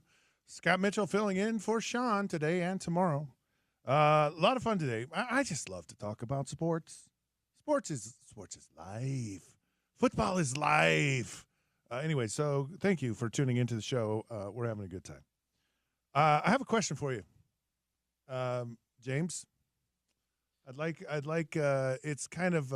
It's a life choice question. Okay. Okay. I can make life choices. You've had this long NFL career. I have. And you have now become a finalist. You're finally eligible for the Pro Football Hall of Fame. You're a grandpa. Yeah. You haven't played in over 5 years. All those things are true about me. Yes. And slightly overweight too, by the way. I mean, if we're keeping authentic to the story. Yeah. You looking good, by the way. I appreciate that. Anyway, so you have all these things going for you. Mm-hmm. And then all of a sudden someone says, hey, would you like to come back and play some more? So you have this choice. Do you say, I'm probably going to be a Hall of Famer? Let's just say you are, because he's a finalist, and he's through for 10 billion yards. Maybe he is, maybe he's not. I don't know. I'll tell you, doing this whole football thing again probably gets his name, to the top of the list. But if he signs a regular season contract, you got to wait 5 years. So do you come back and play for a team probably not going to make the playoffs, certainly not going to go far in the playoffs, not going to win the Super Bowl, but you get to play one more time? Or you just so, no, thank you, I'm going to go into the Hall of Fame? Man, I don't think I'd come back, Scott. Yeah. But obviously we're talking about Phillip Rivers signing with the Colts. Yes. But I don't think I do. It's different. Like Eric Weddle came back after retiring, but there was like a year off. Yeah. It wasn't much. No, it was like he took a year off. But he did win a Super Bowl coming back. And he had, and they only asked him to come back for the playoff run on a team that had a chance to win a Super Bowl, and then they end up winning the Super Bowl. That's an easy. That's a no-brainer. But like, I don't see why Phillip Rivers would want to do this. The only thing I can think of. Well, there's a couple of things. One, he just loves football. Yes. That's an obvious one. The other thing would be he's a high school football coach right now. Yeah. And he's like, okay, I'm going to do this for the kids. It's like The Rookie, the Disney movie where it's like the kids would be really excited about me doing this. Their coach still playing in the league. But maybe that's the big motivation. I don't see the upside for him, especially you got to restart the clock. And as a Colts fan, Scott, I really hate this because it shows like you have one or two wins and you're in the playoffs. Yeah. Like you were talking about these spring pro leagues earlier, how they've never worked. They have the UFL right now. Like, sign one of the UFL guys who played in the spring. Sign a guy who's played football recently and, like, get one or two more wins. And as a fan, I don't really care about them getting into the playoffs and then losing in the first game. But I feel like as an organization, you should, right? Like, you should want to try to get one or two more wins to make the playoffs. And I don't see how Phillip Rivers, 44 years old, hasn't played in 5 years. Grandpa I don't see how he helps you get one or two more wins to get to that goal that you should care about as an organization. I think the only way that Phillip Rivers comes back, and probably why he came back, is because maybe he's not sure he's going to be in the Hall of Fame this year. Maybe. So he's like, hey, if I'm not in this year, maybe I bring some more attention to myself. Maybe I get a couple wins here and win a playoff game. Yeah. So if I'm not in this year, I got to go through the whole process again next year. So now it's only it's like, it's just 4 years. What is 4 years? So I just think it would be quite a dilemma because the Hall of Fame, I think if there's any player who's ever played in the NFL, they go, the Hall of Fame might mean more to me than winning a Super Bowl. Like to say I'm that guy. I'm one of the most elite clubs, the elite statuses in the world. And that certainly means more than, coming back to play for a little bit with the Colts. So it'll be fun to watch it unfold, and it'll be even really fun if he ends up playing. Like, that'll just be the best thing in the world. Question for you. What if you're with what happened with Joe Flacco. He had a short retirement. He's probably not going to be a Hall of Famer, right? He's not the level of Phillip Rivers. He had a great career, but probably not that. If you, Scott, I tell you what, I like Joe Flacco. I've always liked Joe Flacco. I'm like, why did they get rid of Joe Flacco? Yeah, the dude can throw the football. He always has won been able Super to. Bowl. It's like, yeah. So if you were Joe Flacco, Scott, would you continue to play like he had, where you're just barely retired and you still had the ability? No, I would 1,000. I wouldn't. That's not even a question for me. Because there's only one point in your life you can do this. Yeah. Like Phillip Rivers, that's a one-off. That's an anomaly. That just doesn't happen. And I'm a proponent. I don't care how bad you're playing. There's a lot of people say, "Oh man, he retired a couple of years too late. He wasn't very good at the." It's like, I don't care. I don't care. You have one shot in your life to play this game, and it's not something you can revisit, and nor would you want to revisit it later on. So get every ounce of it you can out while you can, and I don't fault anyone, and I'm in that camp big time, 1,000%. So yeah, I think that just illustrates this isn't about should a guy play, just period. It really kind of is about should you play at the cost of the legacy that you have a potential Hall of Fame legacy, and you might be costing it with this, and maybe, and like you said, he's borderline, even though there's a lot of people think he should be in. He's borderline, so maybe he thinks he's borderline enough that I probably need to do something crazy like this to push me over the top. Here's the other side of it. It doesn't ever leave you. Like even right now, like I was actually thinking about this, I want to say yesterday morning. I'm like, why do I still care about this? Why do I still have this like juice to want to go play? And I've realized over time, it never ever leaves you. Once it's in your blood, it's just etched in your DNA. When you've retired for a short period of time, I know after I had retired, it was still there. It was like, oh, I know I can still play. I mean, I would say into my 40s, I'm like, no, I can still do this. I don't think there was any question about that. And so when you're out of it, even though Phillip Rivers, even 5 years out of it, I know when I was in my mid 40s, like I could still do this. Yeah. And with the way the game is, and I'm sure that's factored into it, where the quarterbacks are so much more protected, when he can just sit back in the shotgun and just just kind of feel his way around in the pocket, and he knows how to throw the football. He knows this offense. He knows how to get rid of it quickly. Knows how to protect himself. To your point about the offense, Shane Steichen, little known in this. He was an assistant coach with the Chargers before he became head coach. They're not going to, and he understands the system. The Colts aren't going to go out, and get an old 40-something-year-old guy and draw. I mean, there was a specific reason, because he knows the system. I mean, and it just, you're not going to learn a system in a week if you're some guy dropped off the street. So it just, it makes more sense, even though it doesn't make any sense for them to pick up Phil. Yeah. I just want him to. I just want him to play, because I just think it's just drama. That's all we want to see, drama. I'll feel much better like I said, as a fan of the Colts. I'll feel much better if he plays and he leads them to some wins. It's not going to happen, but he leads them to some wins. I'll feel way better about this. But right now, it just feels like an unserious move by the Colts. I don't understand it. All right, some other daily dumps here. Utah volleyball coach Beth Lanier announced her retirement yesterday. She's been there 36 years at Utah. 20 overlapped. NCAA tournament appearances, yeah. Scott, that's how long she's been there. It's amazing. Well, I know it's incredible, and she of course took over the program, and it was flailing, and you love to see someone who sticks with something, is passionate about it, and she certainly has been Alyssa DeRico has been named her replacement. She's, of course, been an assistant under She's been a Utah assistant for 3 years. For 3 years. And she was a national champ at Penn State. Yeah, so 4-time national champion, Scott. You only get 4 years, just so everyone knows. Wow. I mean, some people get 5 with the red shirt, whatever, but you get 4 years of playing.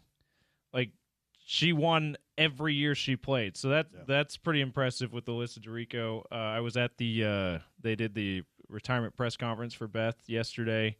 It was really cool to see the pride that she had, which she obviously would have if you're at a place for 36 years. You talked about how the program was flailing when she took over. In 1989, the season before she took over, guess how many wins they had, Scott? 2. They had 1 win. Oh. 1 in 32. Wow. And then within 4 years, they had a 25-win season under Beth Lanier. And she just continued that consistency to the tune of 20 NCAA tournament appearances, including this year, her last year when they had to win like 4 out of 5, 3 out of 4, including beating BYU, who had a really good team this year, and made it into the tournament, kind of against all odds there. So a great way to end it too.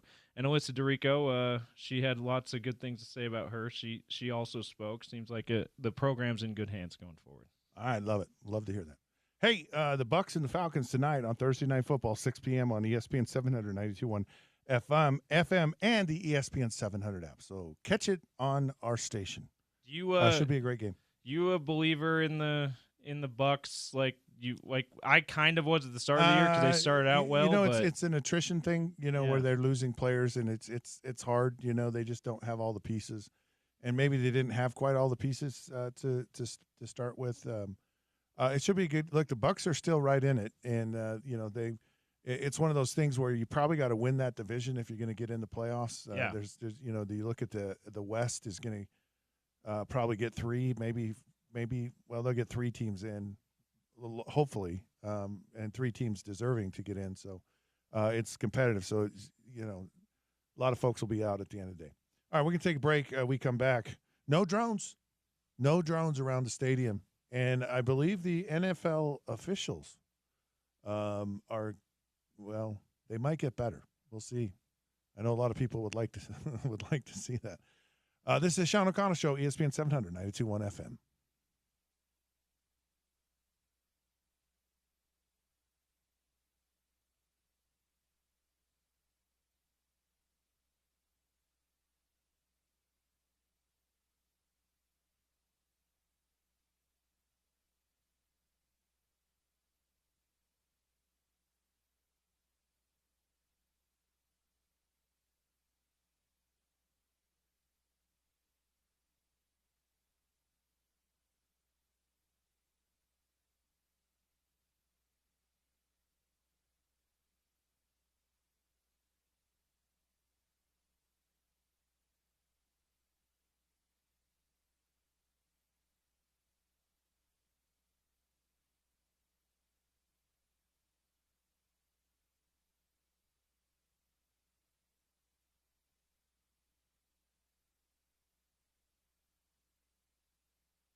All righty, sports fans.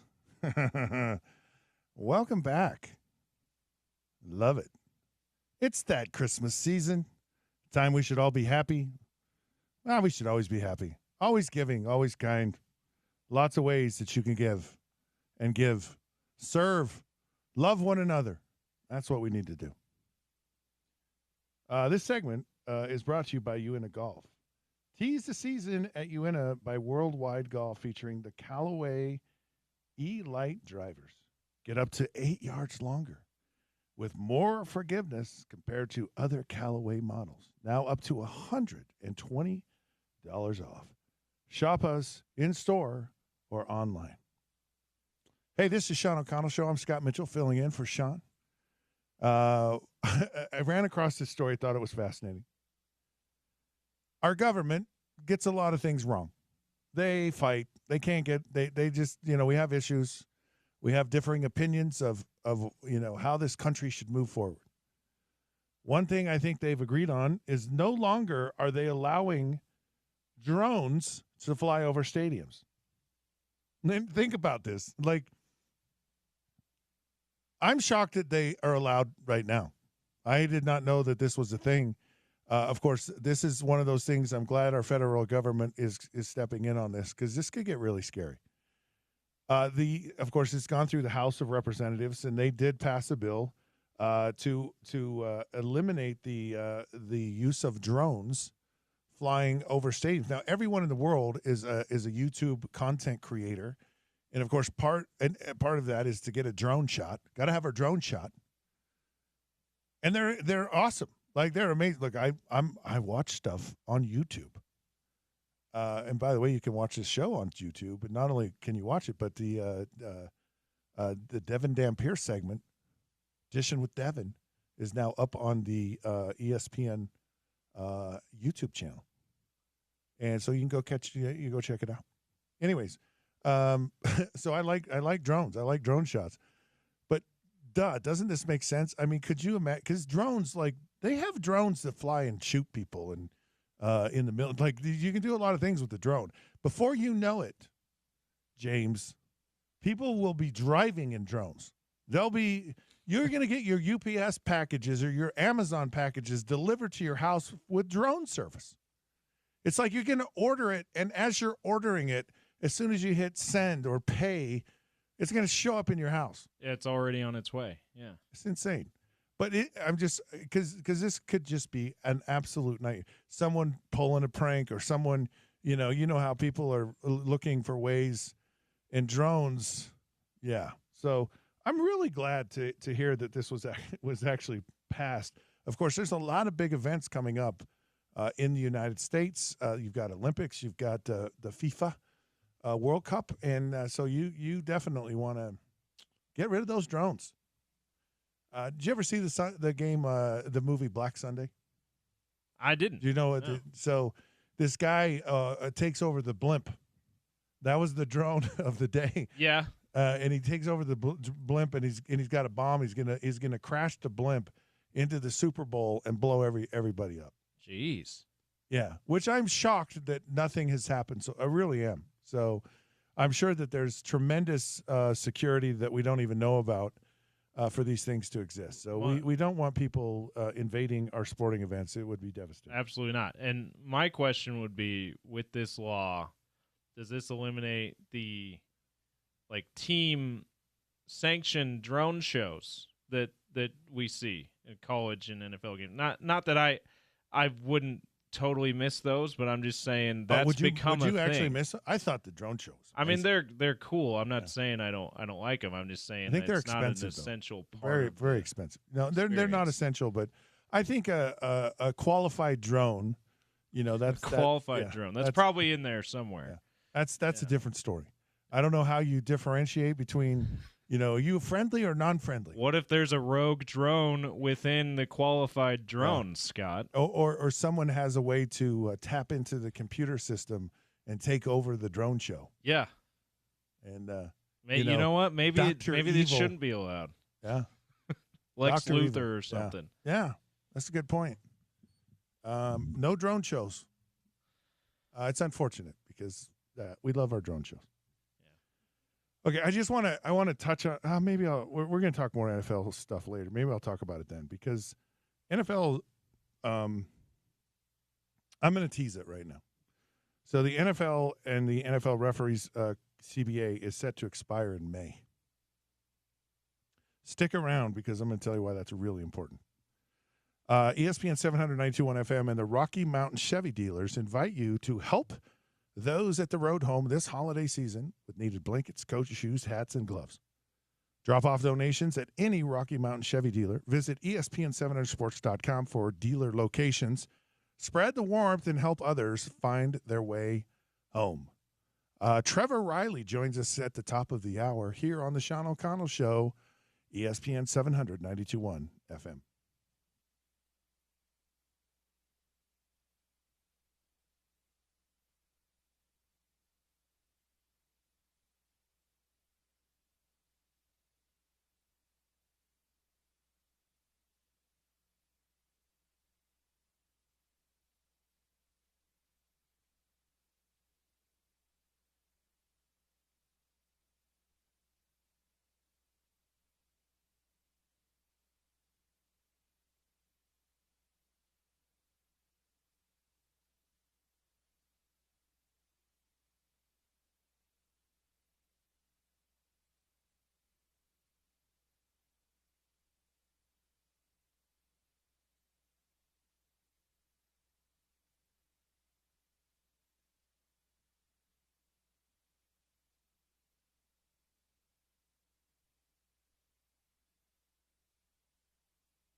Hello, sports fans. Welcome back. It is the Sean O'Connell Show here on ESPN 700, 92.1 FM.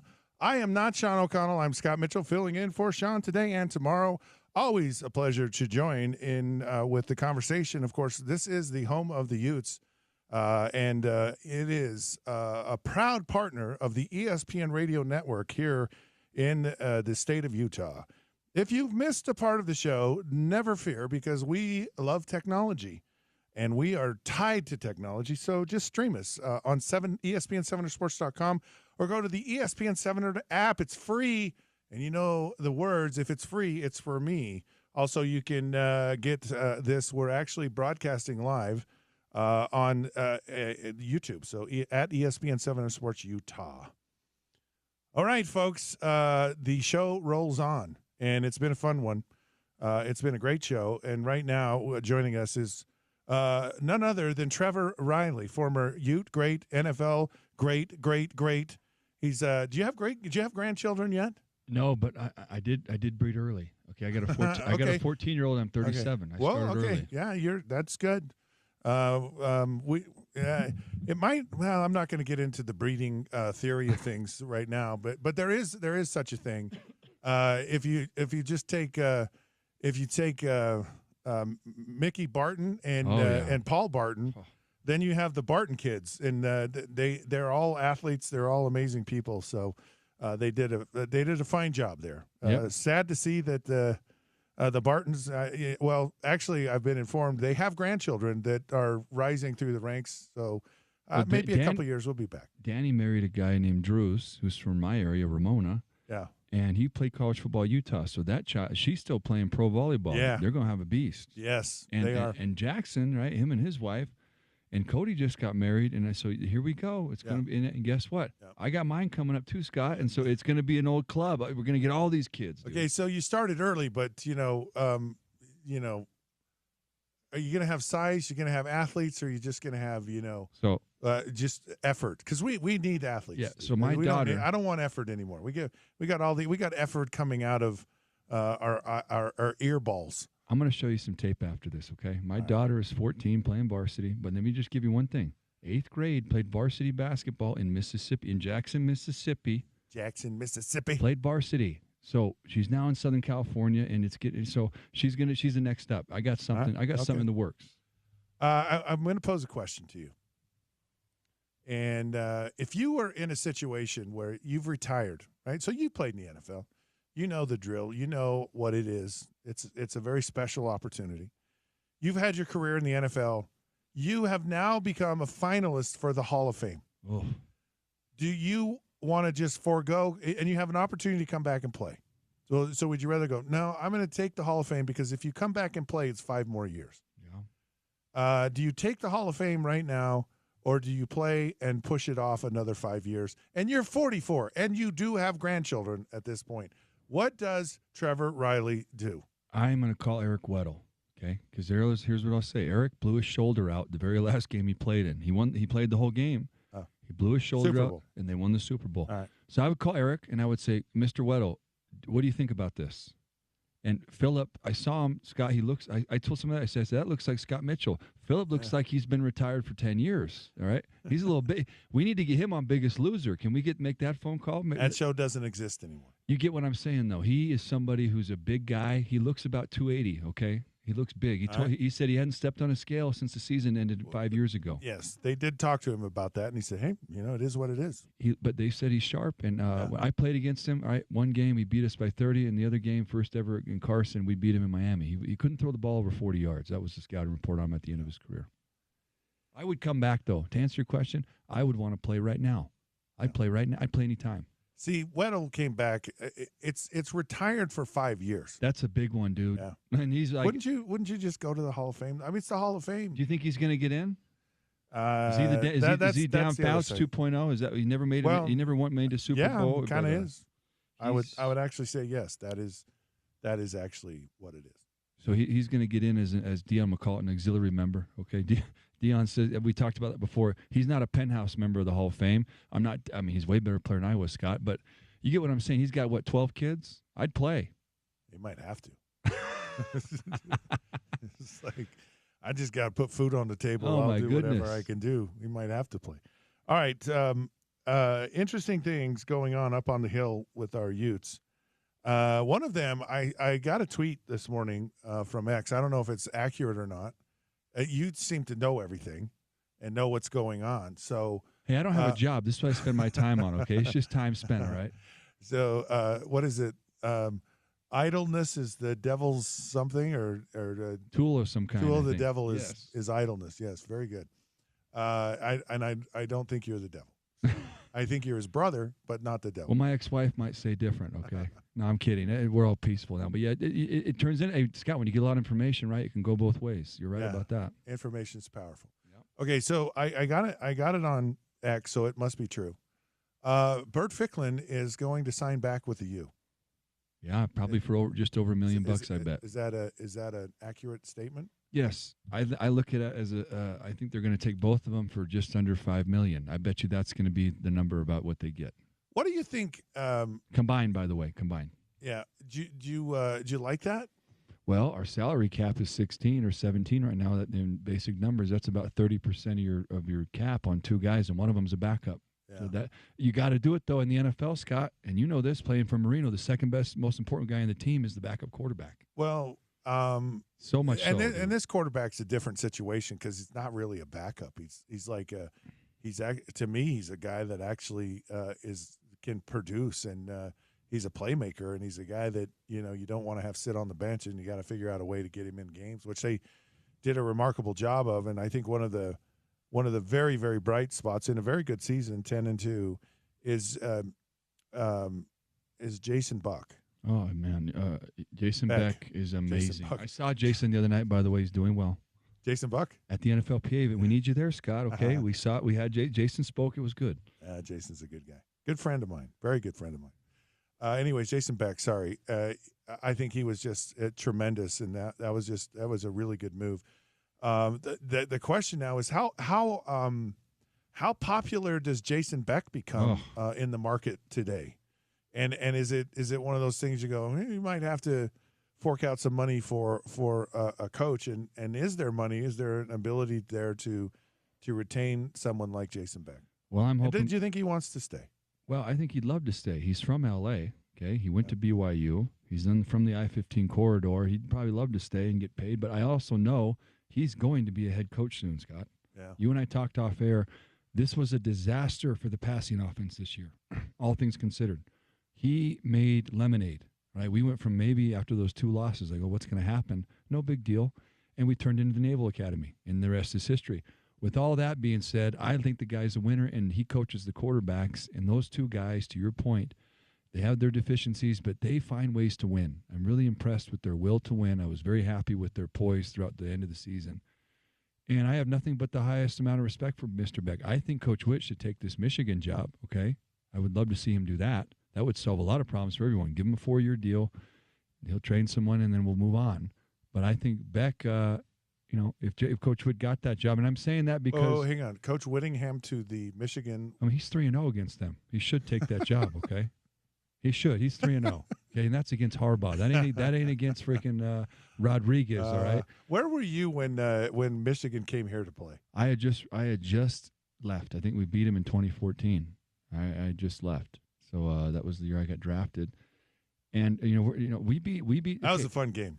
The only claim to fame I have, okay, is that my team, 2013 Utes, Jake Murphy, Tenny Palapoy, Keith McGill. We beat the highest-ranked team in school history. It was a Stanford team. It was David Shaw, but that's Jim's blueprint, all right? And we know that. Right. And so Jim is got his hands all over Michigan. We whooped Jim's blueprint 4 times, okay, 5 times. We've handled that. So if they're looking for that, I'm bringing K-Dub in, man. And so when you talk about Beck, let's say K-Dub gets another job because right now it's trending. I think that the alumni are split. Half of us want him to stay, half of us want him to leave. He does have an $8.5 million buyout. So the asinine thing would be to fire a guy, pay him the buyout, and not fund the roster. Go figure that one. And so this is a whole disaster when you think about Mr. Beck. He might be the most valuable candidate sitting in that office up there. He's an offensive guru who's now won at 2 places at a very high level offensively. Yeah, you've seen Jason Beck where he's been. He's produced. He's gotten better. I think you grow as a coach in each new situation. You evolve. I've always liked his philosophy, and his philosophy is, what is my system? The players are going to tell me what the system is, and there are two philosophies in football. There's like system guys, and there's player guys, and the player guys go, I'm going to lean and develop and kind of build my offense around what I have. Yeah. And to their credit, I think it's hard. I think it's hard to, in the short amount of time they have with players, to really identify who can play and who can't. And you saw that happen throughout the season. You saw Daniel Bragg. Oh yeah, okay. They saw sparks of it. Everyone saw the sparks in spring and through the fall. But then you go, okay, now that's translated onto the field. Same thing with Bird Ficklin and some of these other guys. So I think it's a challenging thing to happen. Well, you played quarterback. There ain't no harder position in all sports, and this guy's found a way to win. Yeah. He's found a way to win with bad throwing. We don't care. At New Mexico, our defense stinks. We don't care. We're going to find ways to be successful in offense. He finds a way, man. He's been great. Great. And you have the benefit of a tremendously good offensive line. Yeah, that's you can run the football, and you run it from a lot of different places with a lot of different people. It's hard for a defense to dial into that, and then you can build off it with the play action, which they did nicely. I mean, if I was a GM, I would love to have this guy as a coach because he's going to make my team look as good as they can. And that's Coach. You and I know that's Coach Witt's MO. Yeah. He can make $1 out of 15 cents. Yeah, he can make a brand new car to use parts. Man. There's not many people in the country that can do that. And I've said, I talked extensively about it earlier on the show about how I don't think people really understand the value of a coach like Coach Whittingham, because to take less and make so much more out of it is an art. Oh yeah, and I think it's something that he's learned and built. I mean, through decades, of his time, his tie into BYU. I think Lavelle did it. I think Mac did it here brilliantly. His father worked for Mr. Davis. Yeah, so you have to do that, right. man. So yes, I would hate to see Kyle leave. Quite frankly, if he still wants to coach and he still has the heart for it, it's a great commodity. It's hard to find, and I think I don't know that there's anyone in the country that's more qualified in that setting of really developing talent than Kyle Whittingham. So hopefully he'll be able to stay around. Well, one thing about Kyle, and I want to just add to that last thing, he is not that old. He's 66. And he looks a lot younger. So if I'm someone, right, Kyle can win. We have no money. Everybody, we have no money. We're going to fire this guy and pay him $8.5 million, and we're not going to fund the roster. Do you know how dumb that sounds? We're ranked 15th. So I don't really care who coaches the team. You and I talked about that. You have different opinions.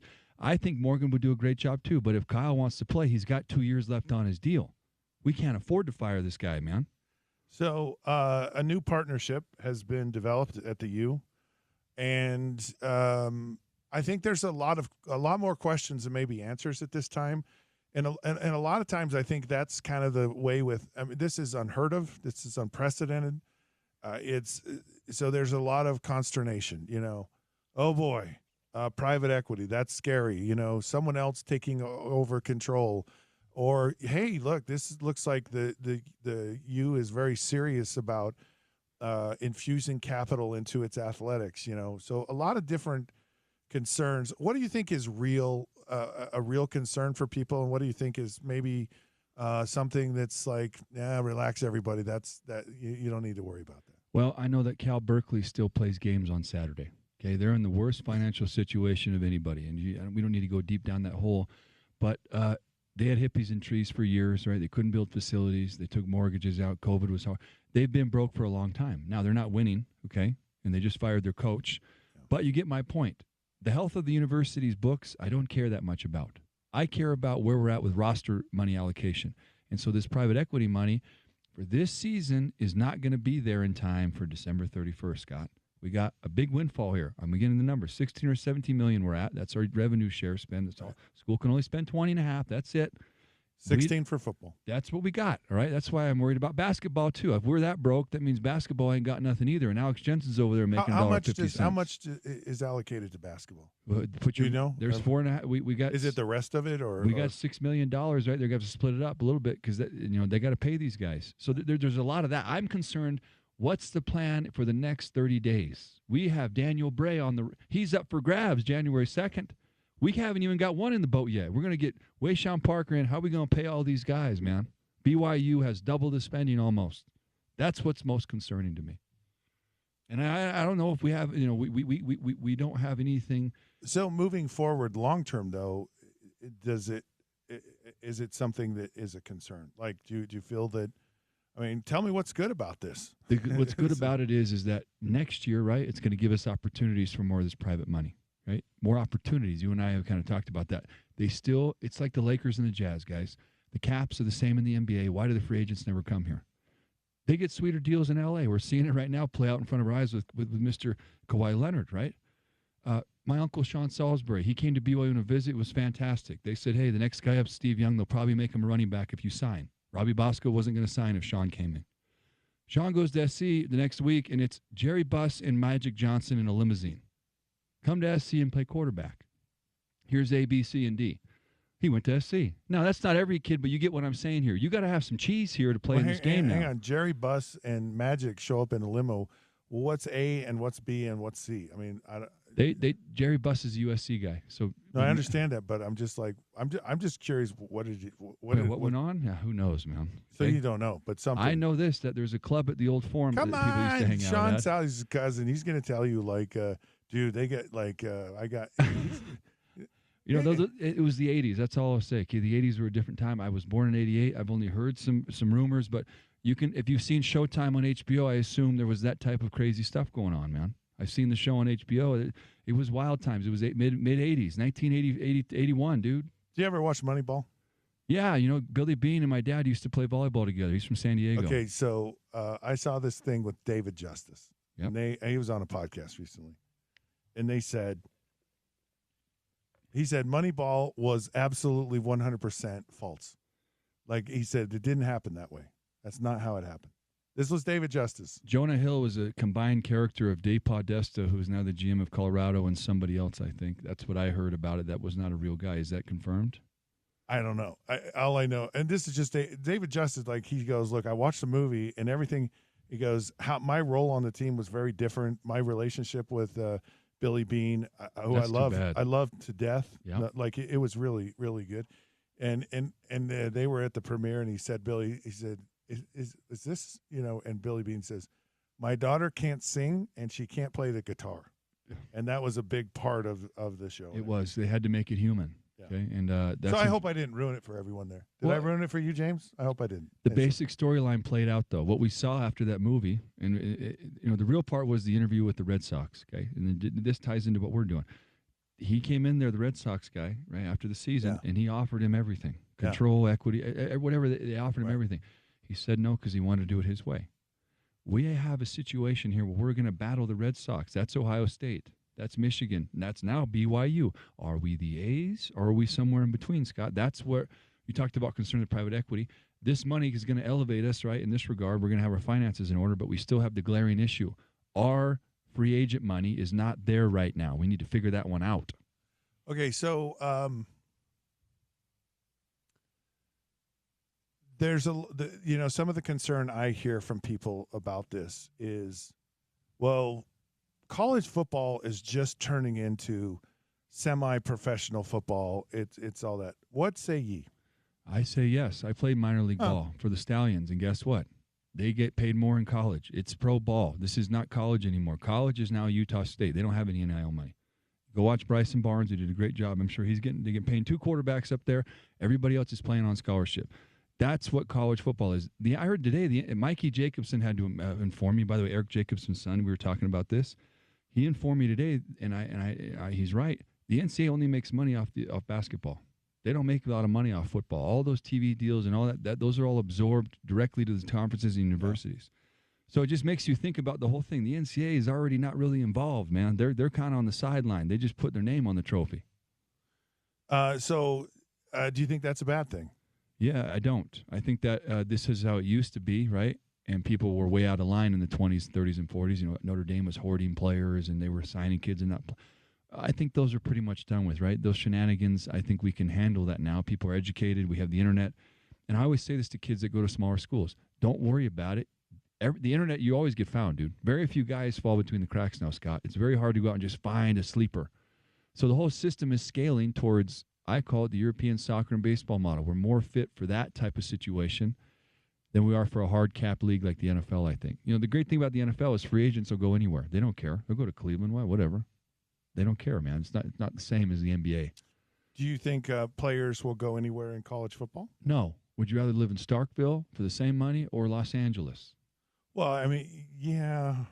Or Vegas. I don't think the player. I don't think it matters. I mean, well, I look at what the Big Ten's doing to the South right now. They're killing the SEC. But dude. I look at Indiana and I go, well, what happened at Indiana? What happened at Texas Tech? What happened at cash money? Right, and so these players, they're willing to go where the money is. That's what I'm saying. Well, I don't think the players. I think the players' first thought is, who's going to pay me? I think it's the first thought in every recruit today. Amen. But when the money's the same, right? Because, again, they have a hard cap. So it's $20 million, $22 million. It's now a game of not who has the most side money is what the game is. Right. There's more money out there. Yes, we don't have any. Okay. So now we're at the bottom of the negotiation ladder. To your point, exactly to your point, if I'm a kid and Utah is the lowest offer, I'm not going. Yeah. Not happening. And that includes in-state. I'm getting in my car and I'm driving down to BYU and playing for all the Utah staff. No, it's no shame in that. South. No, it's just like it's just funny. It's business. Yeah, it is Utah South. Okay, it's Coach Max South. Gosh dang, Gary's in there. Gary drives down 3 days a week and says hi and coaches and does his thing. Chad Kauhaha, it's Coach Max Club down in BYU. Yeah, fascinating. All right, Trevor, I really appreciate your time today. Good stuff, very good stuff. Enjoy the rest of your day, and thanks for being on. Valley Center High School versus Lincoln High School tomorrow, Fullerton JC. This is our first ever state championship. The school was made in 98. I was the first NFL player. We have another one who's playing now at Brunskill. But shout out to the Valley Center Jaguars. And by the way, I'm going to recruit. I'm looking for some kids. Lincoln High School's got some guys. You remember Marcus Allen? Never heard of him. Yeah, he was there, among other guys, okay? So I'll be down there checking it out. I know, man. All right, guys, thank you. Yep, you got it. All right, more to come here on the Sean O'Connell Show here on ESPN 700 92.1 FM.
Hey, sports fans. Welcome back. Oh, boy, it's been a day. It has been a day. Fascinating stuff. Fascinating. I'm just telling you, it's a fascinating time. It's a crossroads time. This is a crossroads in history. And I don't want to over dramatize this, but it's really true.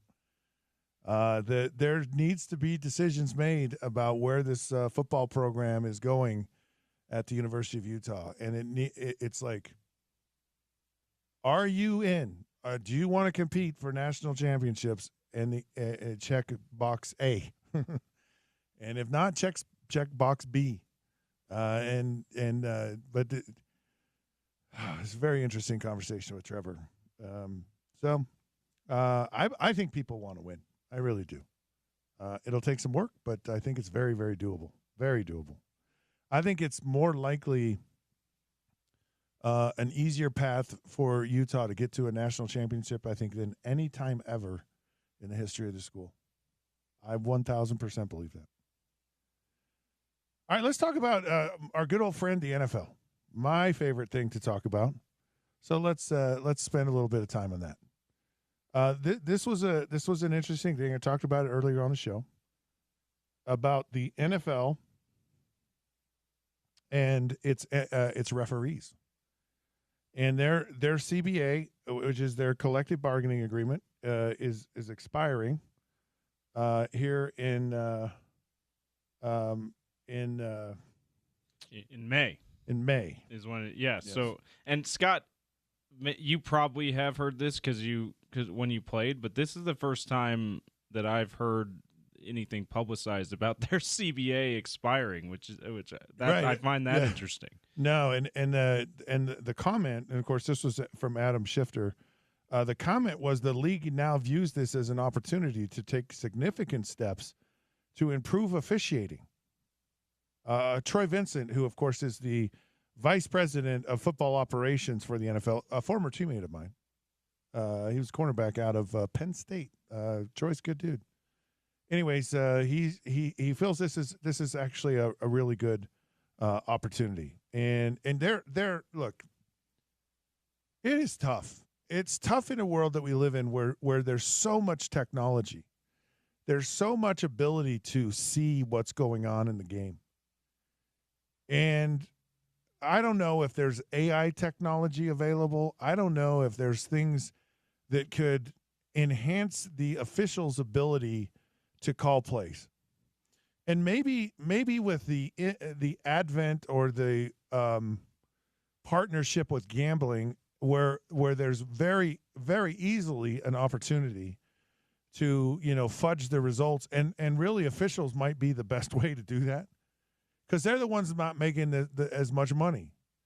And so if there was a way to maybe standardize this, and I don't want to say take officiating out of the game, but give them the tools to call it very consistently. I just believe the technology's there. I really do. And I believe there's, I know there's STEM technology that they can go out and they can actually show the perfect throwing motion. They can actually immerse these players, and they're doing so much of this, with this VR training for reps for players, where you put on the goggles and it's like real life stuff, but it's all virtual.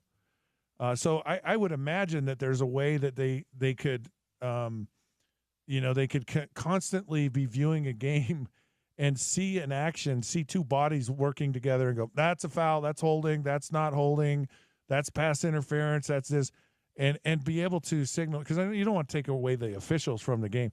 You're seeing this in sports like baseball, where they have, they have the computer, they have the strike zone, they have all these things, and it's all, so it's the subjective part of it is, and the human error of it, and the human influence that happens. I don't care who you are, okay? I know this from personal experience. When you get booed in front of 50, 60,000 people, it kind of affects you. And imagine an official making a call, and he's got to make a judgment on the spot. Was that a penalty? Wasn't it a penalty? And sometimes you see them hesitate with their flag. Sometimes they throw it immediately, and then they get booed and they go, "Oh shoot, I screwed up," and they go, "I can't admit I screwed up because that's not how we do in our society.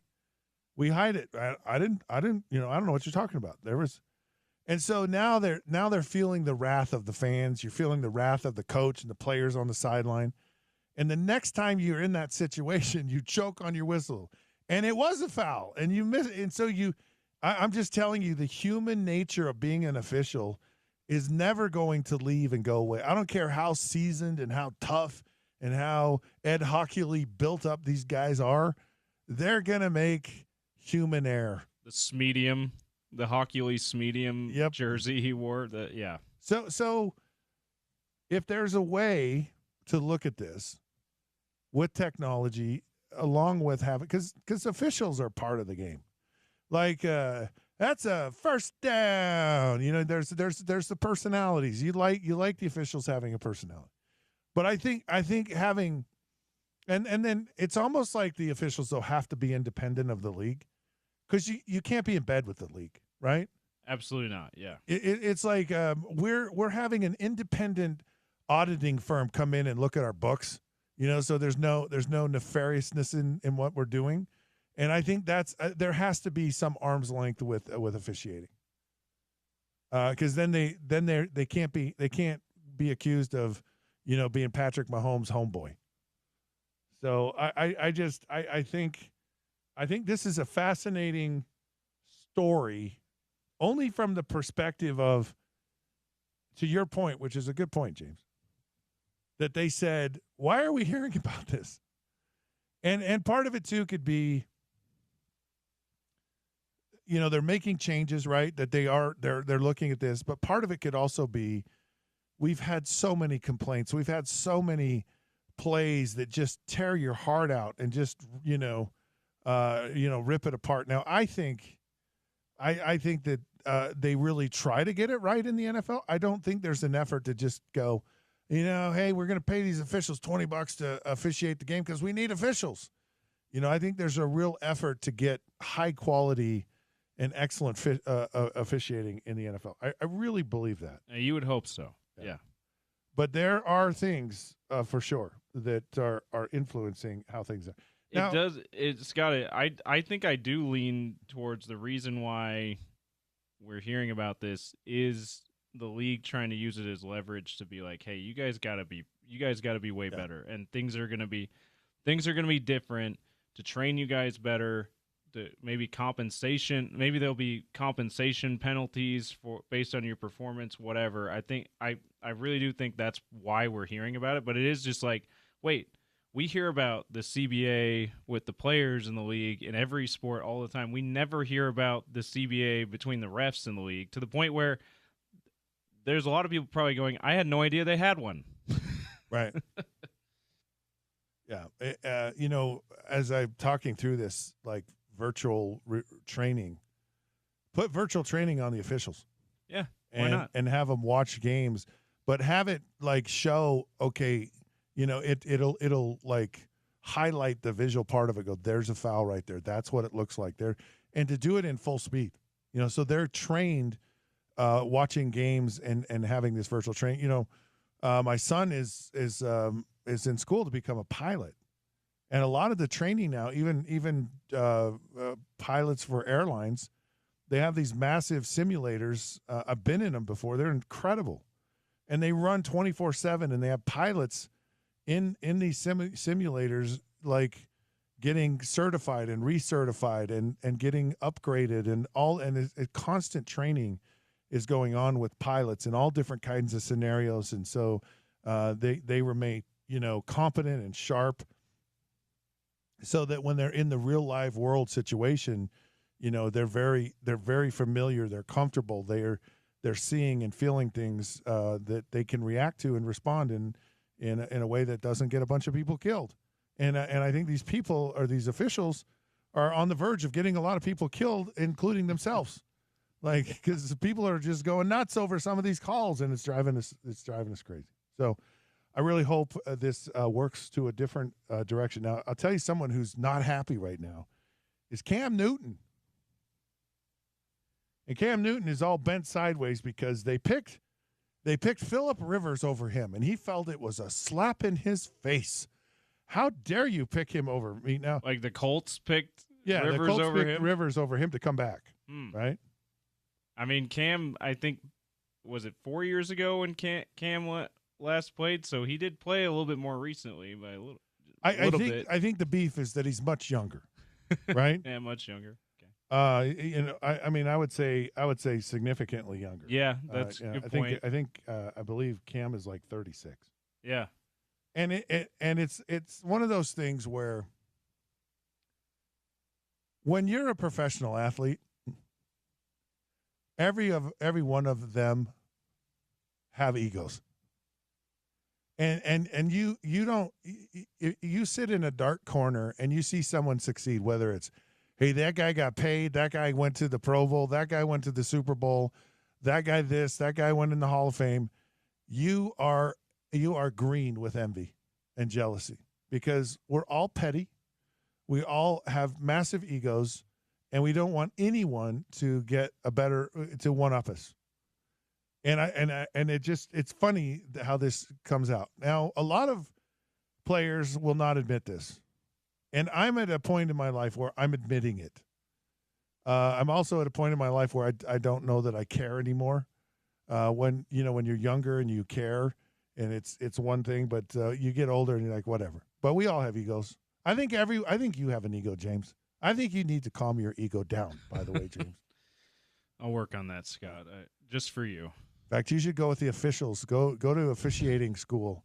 Get some VR training. Get some VR training. Yeah. On calming your ego down. Anyways, it's just funny that and Phillip Rivers, the only reason he's going there is because he knows the offense. That's the reason. Right. It's like I'm sure there are a lot of people like a Cam Newton who are out there in the world today, quarterbacks that probably could go and play and whatever. So, anyways, it's just funny. Yeah, I get. Because of what you said about the egos of former players, especially current players, but someone like Cam Newton, a Hall of Fame caliber player himself, like of course he's going to feel a little bit of a slight. I'm not surprised at that. I am kind of like Cam. Neither of you are going to be any good. It's fine. Like they picked a guy who, like you said, they know more.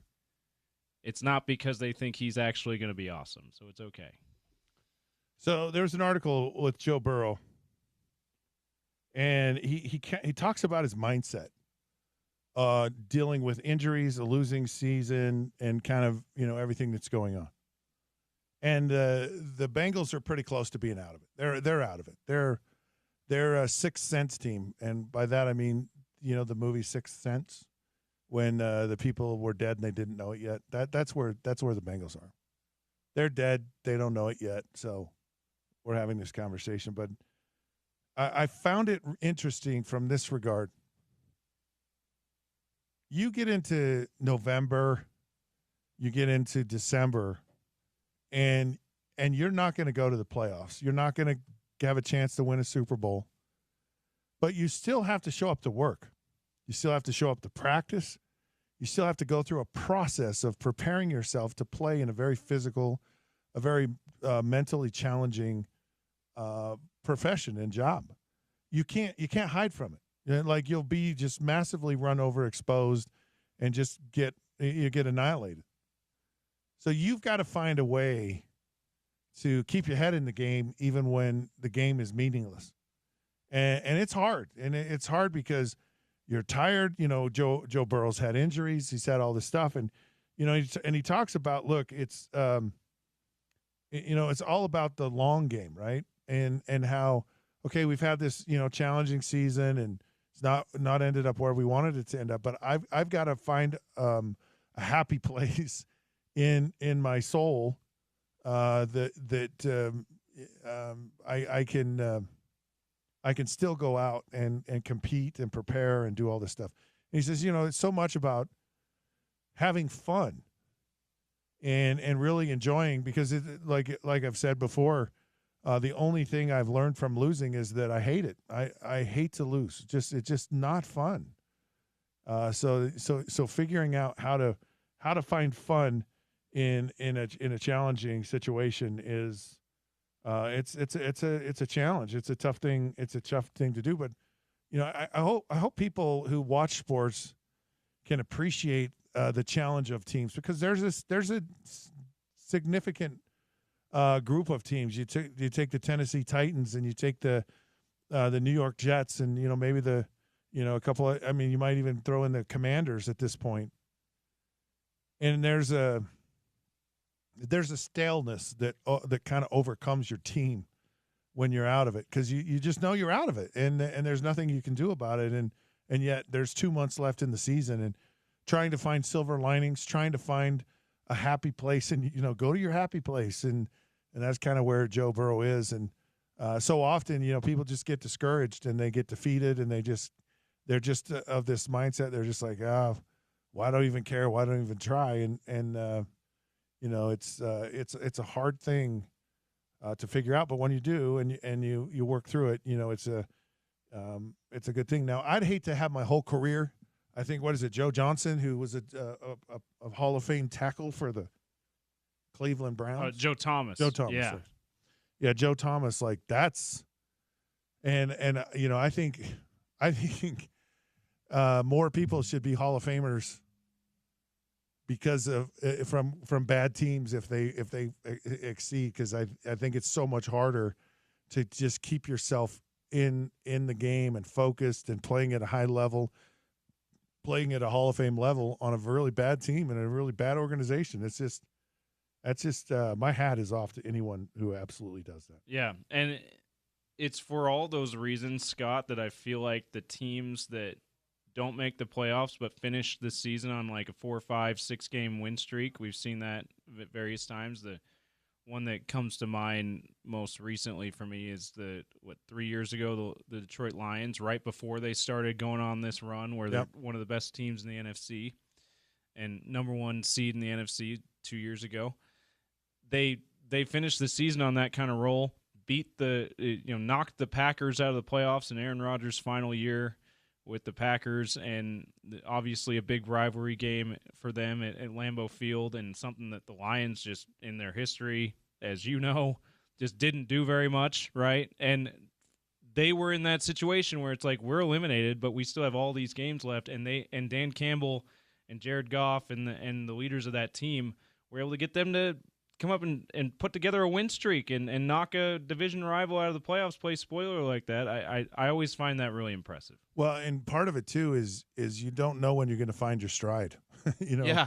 You all of a sudden find something clicks in, something kind of changes. There's so often that there's a moment in organizations where it just totally turns around the fortunes of a team for almost ever. The Immaculate Reception with the Pittsburgh Steelers was one of those type of plays. The catch with the 49ers was another of those plays, and they just turn the tide. And unless you keep fighting, unless you keep working through it, you may miss out on that chance to let it turn the corner, flip the script, whatever you want to say. Okay, we are going to take a break here and come back for our final segment, which is our topical trivia, which is exciting because you guys get to win stuff. Let me just tell you something about ESPN 792.1 FM, and the Rocky Mountain Chevy dealers are inviting you to help those at the road home this holiday season with needed blankets, coats, shoes, hats, and gloves. Drop off donations at any Rocky Mountain Chevy dealer. Visit ESPN700sports.com for dealer locations. Spread the warmth and help others find their way home. Topical trivia is up next.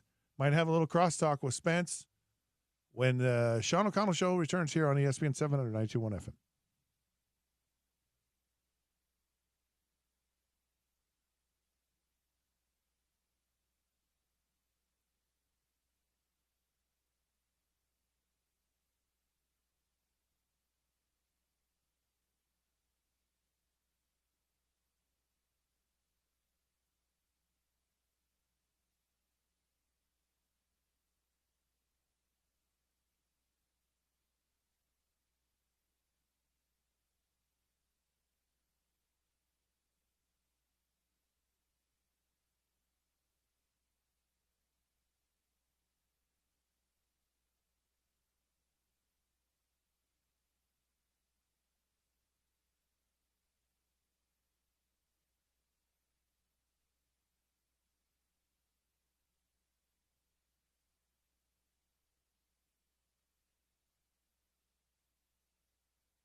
Hey, sports fans, welcome back. This is the Sean O'Connell Show. I'm not Sean. I'm Scott Mitchell. Of course, I've been filling in for Sean today and tomorrow. So thank you for tuning in and listening. If you miss any of the show, just use technology. It's your friend. You can listen live on ESPN700sports.com or go to the ESPN 700 app. It's free. You know, if it's free, it's for me. We're also on at ESPN 700 Sports Utah on YouTube. So you can actually see my beautiful smiling face. I took a shower and combed my hair today just because I knew I was going to be famous and on YouTube. Joining us, well, before we get to that, let's do our topical trivia real quick, and then I want to talk to Spence here before he gets going on his show, The Drive with Spence Checketts, here in just a few minutes. 4 tickets to advanced screening of Avatar, Fire and Ash at Jordan Commons on December 16th. So here's our topical trivia. First to text in wins. This was not my choice of questions, but we'll go with it. What is the total number, the number of the most yards that I have thrown in a single NFL football game?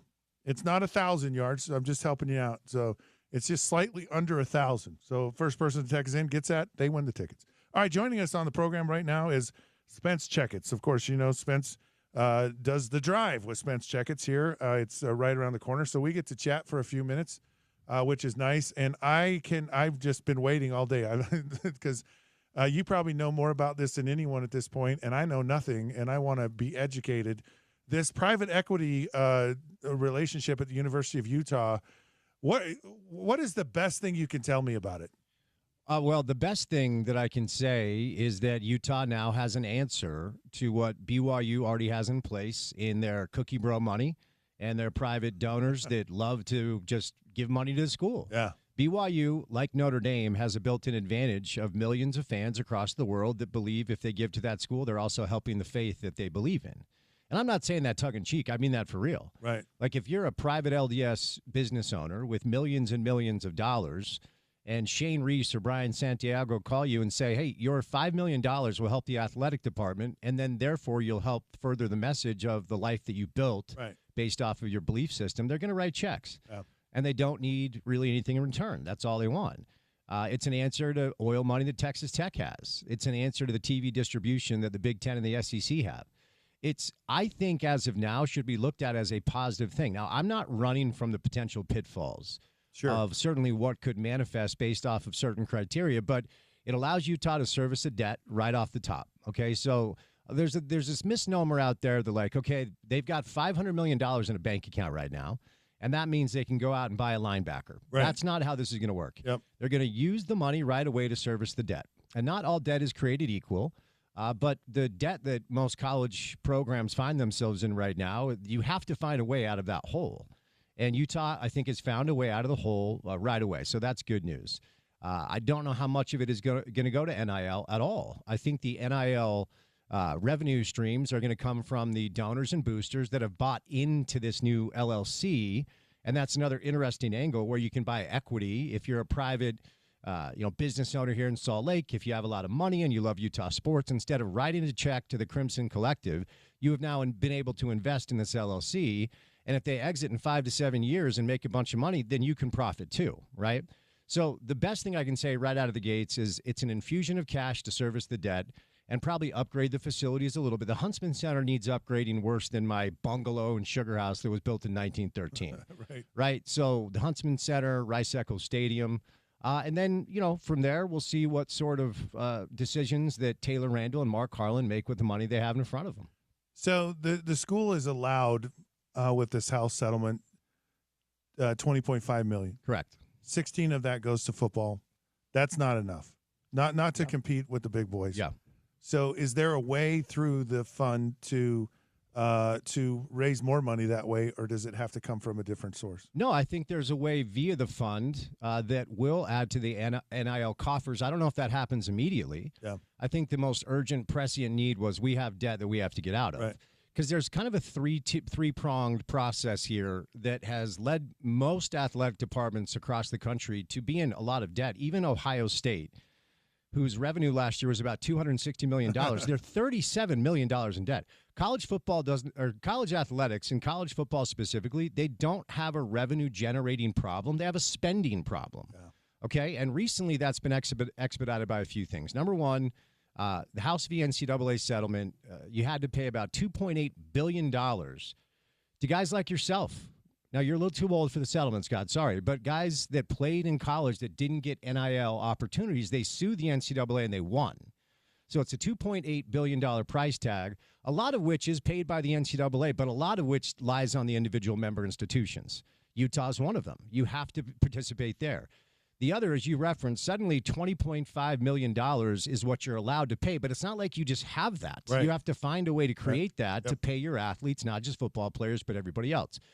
Finally, the last one that not a lot of people talk about is they did away with scholarship limits in the name of roster limits, meaning you can now give 105 scholarships to your football team if you want to, and it's not even if you want to, it's if you have the money.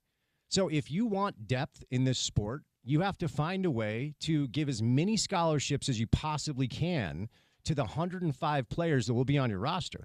I would seriously doubt anyone is giving 105 scholarships, but some, LSU might. Yeah. I don't know. Notre Dame might. I have no idea.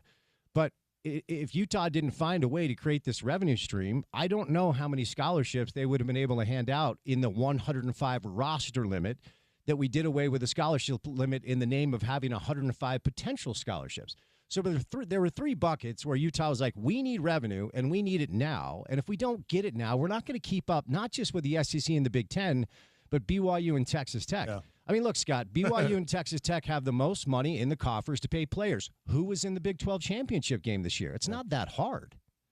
No, and it's clear what's absolutely happened. So fascinating stuff and very insightful. In fact, this is the best conversation I've had. So I appreciate thank you so that. Yeah, it's just really, really insightful. I'm telling you, I was telling you guys off air, I feel like I've got an MBA in finance over the past 72 hours. Yeah. All it is placing calls to people that are in this space and be like, help me understand what's going on. Yeah. It's going to be fascinating to see how it happens moving forward. If it was a great move or a bad move or whatever, we'll only time will tell. We'll see what it does. But, yeah, and as far as the inevitable downside, depending on your opinion, if you're average Joe Utah fan that saves up throughout the course of the year to go to 2 home games a year with your family, probably won't be able to do that anymore. You're probably going to be priced out of it. I mean, there's going to be a lot of things that are a lot more expensive. Yeah, and that's what worries me. All right, well, it'll be fun. It feels like the U says, hey, look, we want to compete, so we're making our move, and we'll see if that works out.